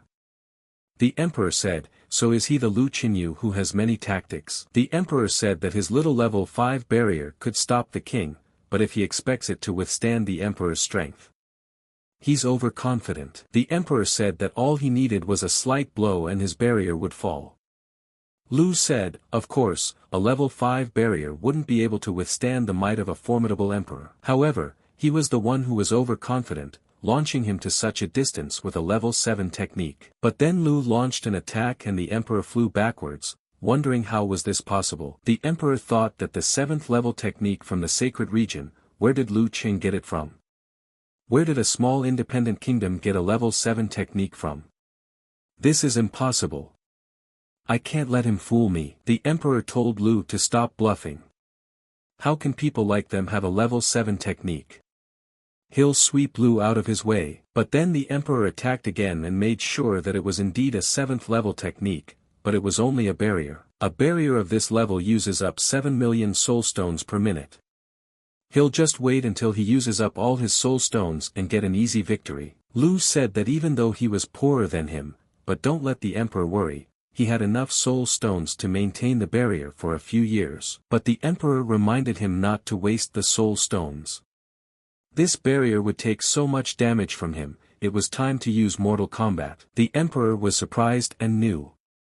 Possessing a single 7th level technique was already rare. How could he have more? And then the emperor was hit by a beam of fire, and his hand began to disappear and the holy artifact. Heavenly Emperor Hunt as well. But then Lin was surprised, and said that the emperor was hiding his hand, and it turned out to be a holy artifact blocking 7th level techniques. Zhou felt the feeling that it must be a fake holy artifact mistaken by a fool for a real one. It looks like he also managed to capitalize on Lu's card. Lu asked the emperor, is this his trump card? This is simply sacrilege to the power of a true holy artifact. Lu said that the emperor was a stupid redneck. Did he really expect to use this crap to stop a level 7 mortal combat? The emperor said Lu is talking nonsense, you ignorant child. This is definitely a true holy artifact. Let Lu think he's already lost, his death is only a matter of time. Lu attacked him and asked, did he think it was the limit of the 7th level power? It was only a warm-up. A level 7 death shot. Maximum power. Beginning attack. The emperor was surprised and said it was impossible. And dying he said he cursed Lu, and the curse would kill him. The emperor had time to attack, and let the emperor's last will go. And Lu will now die with him. Lu said that even at the threshold of death, there was no way the emperor would shut up. And then he used the holy artifact of life and death. Let him give him protection. And then at this moment, Lu was able to counter his attack and said that he had underestimated the chi, good thing his mentor had given him a protective artifact. The king approached Lu and asked, is he okay? Lu said not to worry the old man, he was fine. Jiang said that the emperor's curse was frightening. It was a good thing that Lu had an artifact, if not he would have had one. Lu said that they had underestimated Emperor Qi, he had used a sacred level attack so unexpectedly. The emperor asked, did Lin Qing catch his soul? He asked him what Lin was going to do to him. Lin said he killed his whole family, destroyed his body. He wants to destroy him, his soul, and only then can he satisfy his anger. Today he will wipe the emperor off the face of the earth. Lu said he was dead tired, have the boys see if there were any of his minions left in town. He's gonna get some rest. Zhang told Heir Prince Lu that this is Emperor Qi's bag. Lu said to give it to him. He said he would see what was left of Emperor Qi. An imperial-level textbook. It's no use, he'll give it to the guards to play with. Lu said there's nothing else. He was such a beggar, it's not even a pity he died. Lu said that although the past emperor was a starving man, but from today, the emperor is his old man. Tomorrow, they will move to the Qi Emperor's palace. Starkey asked, had he become emperor so quickly? To leave right away. It's all too quick. After the Qi Emperor was killed, King Lu became the ruler of the Qi Empire, no need to worry about it. But Prince Lu, what about Lu Qing's map? Lu said that he had just searched Emperor Qi's bag and didn't find anything like a map. Zhang said that the only thing left to do was to search the palace tomorrow. But it seems that Emperor Qi knew how valuable this map was, and had undoubtedly hidden it in some secret place. Before his fall, Lu Qing scattered 9 parts of the map leading to the tomb. Besides the Caitian family, there are several other clans looking for the map pieces. Young Prince Lu is the senior apprentice of the master of his clan. Could they unite? Lu said that it was now clear why Emperor Qi ended up possessing the fake holy artifact. It was almost certainly because of Lu Qing's map that he found it. There must be true artifacts in that place. Many clans will try to get their hands on them. Taking advantage of the turmoil for profit, that's just my style, said Lu. Zhang understood, and said that Lu let him do whatever he wanted to do. The main thing is that it should not hurt his clan. On the outer imperial wall, Mujik said that everything is somehow quiet. Has His Majesty Emperor Qi punishment already stopped betrayal? The guy said, isn't that strange? His Majesty's spirit has disappeared. What has happened? Can it be that the Emperor has fallen? The man said it's impossible. His Majesty possesses Emperor-level strength. He simply can't die in this backwater Lu kingdom. The man said that it looked like His Majesty was using a camouflage technique so that outsiders couldn't spot him. The guy told the garbage man that he wanted to ask what happened there. Did the great Emperor Qi subdue the rebels? The guard said that this is utter nonsense. The Lu kingdom is unrivaled in this world, this lowly emperor TS and was captured. The great emperor is nothing but ashes. They can see for themselves. And then they were surprised to see the ashes. The next day, Lu was saying that the portal was ready. And they could go to the Qi emperor's capital. At this moment, the old man had reached the 5th level of alchemy, and it seemed incredible to him. He thought that so much had happened during their time as monks. They had only been gone for half a year, and the power over the Qi Empire had passed into the hands of the Lu family. Which was to be expected by His Highness Lu Chen. Upon arriving at the Qi Emperor's palace, the guards said they had arrived, and greeted the guys by getting down on their one knee. The man said that he was Malao of the Bai family, come to greet Emperor Lu and Crown Prince Lu. Lu asked him, is he the negotiator here? He looked familiar, had they met somewhere? Little said, over a month ago, the Crown Prince came to his arena to destroy the rebels, he was lucky enough to see him then. Lu said then, he sees that the Ui family has a 6th sphere of influence. Let Molo tell him what the situation in the capital is now. Little said that now the officials and common people already know about their exploits, they are scared, no one doubts that the imperial power will be theirs. But after the former Emperor Qi's brother learned of his death, he disappeared. Qi has the full strength of the king level, he will surely not stay silent. Lu thought and said he was a small fish, no need to pay attention. Let Malo take them to the emperor's treasury. Malo brought them over and said that this is Emperor Qi's palace, his treasury is probably somewhere inside. Lu said that the palace is certainly not bad, but is there a protective barrier? Little said that as the prince can see, the whole palace is surrounded by barriers, it will be difficult to pass through. Zhang said, apparently it's a level 6 defense barrier, it will be difficult. Jiang said not to worry, it's only level 6, with his sword art, one strike would be enough. And then he used his sword art to get rid of the barrier. And then he said that his sword had broken through the barrier, but then he was surprised at how quickly the barrier recovered. Impossible. It's a combination of several level 6 barriers. That despicable emperor still has some money left. The barrier man looked at the barrier and saw that the brigands had come. They were only third-rate cultivators, they were nothing without the power of magic techniques. It was their turn to learn the power of the law. Lu, said the old eunuch, very loud. Now the crown prince is going to shatter his defenses. The king said Lu is a little rascal, it's level 6 barriers after all. Lu said it doesn't matter. It is the earth spirit level 6 barriers. Lu said his mentor has them wiping in the bathroom with them, they're just trash. Let his father watch him destroy them. Lu began to say 1 can, 2 kun, 3 zhen, and 4 sun. And in a moment, he found a gap in the barrier. Lu said since he had found a gap, it was time to break down those barriers. The man looked on the inside and wondered how this guy could do it. Lu said he was very constipated once, and he looked at that toilet paper for a long time, so he's very good at it. If there's a gap, he can smell it in his ass. But then Lu saw that it wasn't that simple, there was a damn trap in the barrier, and led to an explosion. The king shouted to his son to move away. The boys were also worried about Prince Lu. What kind of treacherous person did this? While the man shouted for them all to die brainless idiots. It's all a brilliant plan by Emperor Qi's son. The emperor's son told Lu, even if he could find a gap in the earth spirit level 6 barrier, he was still an ignorant dork. After all, mortal flesh is so fragile. Fools are doomed to die, said the son of Emperor Qi Han's son. The king shouted through the dust, and looked for his son. The king said his son was dead. He will bury and destroy them along with this palace. Jian said that he would wipe the Qi Empire into dust. There would be nothing left alive for 1,000 li if King Lu died. Zhang saw that things were bad. If Lu died, the overlord of Qin Su Ying region would want to flood this world. But then Lu raised his hand through the dust and told the old man not to worry.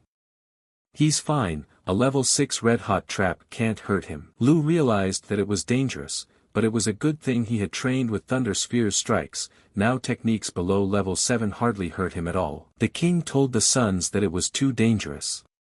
He was so close to that technique. Lu calmed the old man down and said he was fine. The emperor's son saw that Lu had escaped his trap. Let him wait, the next time they met he would beg for an easy death. The king asked, "Is this the barrier palm? And who is that suspiciously fleeing guy?" Lu said he was the son of Emperor Qi. That was his plan. "You can't underestimate him." Lu said it didn't matter anymore, he was just a stray dog now. But when they entered the house, everyone bowed and greeted Emperor Lu. The man said His Highness Crown Prince Lu Qin. The stupid slave did not recognize him. Lu asked him, is he only now asking for forgiveness? What was he doing before? Let the old eunuch get out of his way. The eunuch said His Highness should have mercy on him. The slave realized his mistake. Lu said he was so kind and merciful. And now he's going to give the eunuch another chance. Let him show him where the treasury is, and he'll spare him. The eunuch said that the prince had gone to the right man. The slave has served the Qi emperor for over 30 years, and he knows everything here. He will guide him. The eunuch said it was the emperor's treasury, where he kept his personal belongings.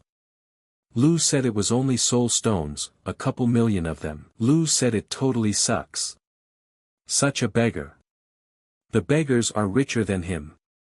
The eunuch said it's the taxes of the entire Qi Empire for half a year. Lu broke the soul stone and said that in addition his fake artifact also cost money. Jiang said that Qi Han's teleportation technique was very primitive and he was able to track him down. He teleported to the Kunki residence. Lu said the Kunk dynasty. They seem to have a good relationship with Emperor Qi.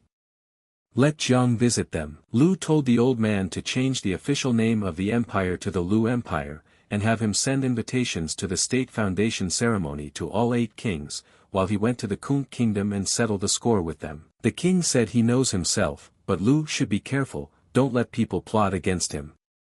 Lu said okay, he won't lose to Qi Han. In Kunk's residence, the man saw that a portal from the Qi Empire had opened.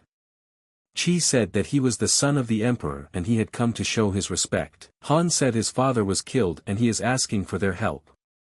The man thought to himself to say he was busy and not accepting. The man said, Lord, suspended from mortal affairs and accepts no one, let the guy leave immediately. Han said his father and the Lord were friends. And now that he's dead and needs help, they're washing their hands of him. The man said that the friendship between his father and their Lord was their own business. How dare such a petty boy speak of such a thing? Let him leave now, or the man himself would help him leave. Han saw that it was a cultivator with the level of a king daring to call him a minnow. You old bastard. Damn Lu, said Han. Damn Kunk dynasty.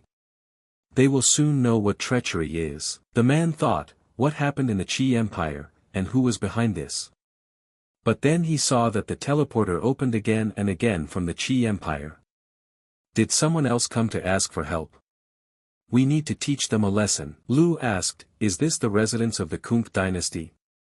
It looks kind of poor. The man asked, who dares to say that?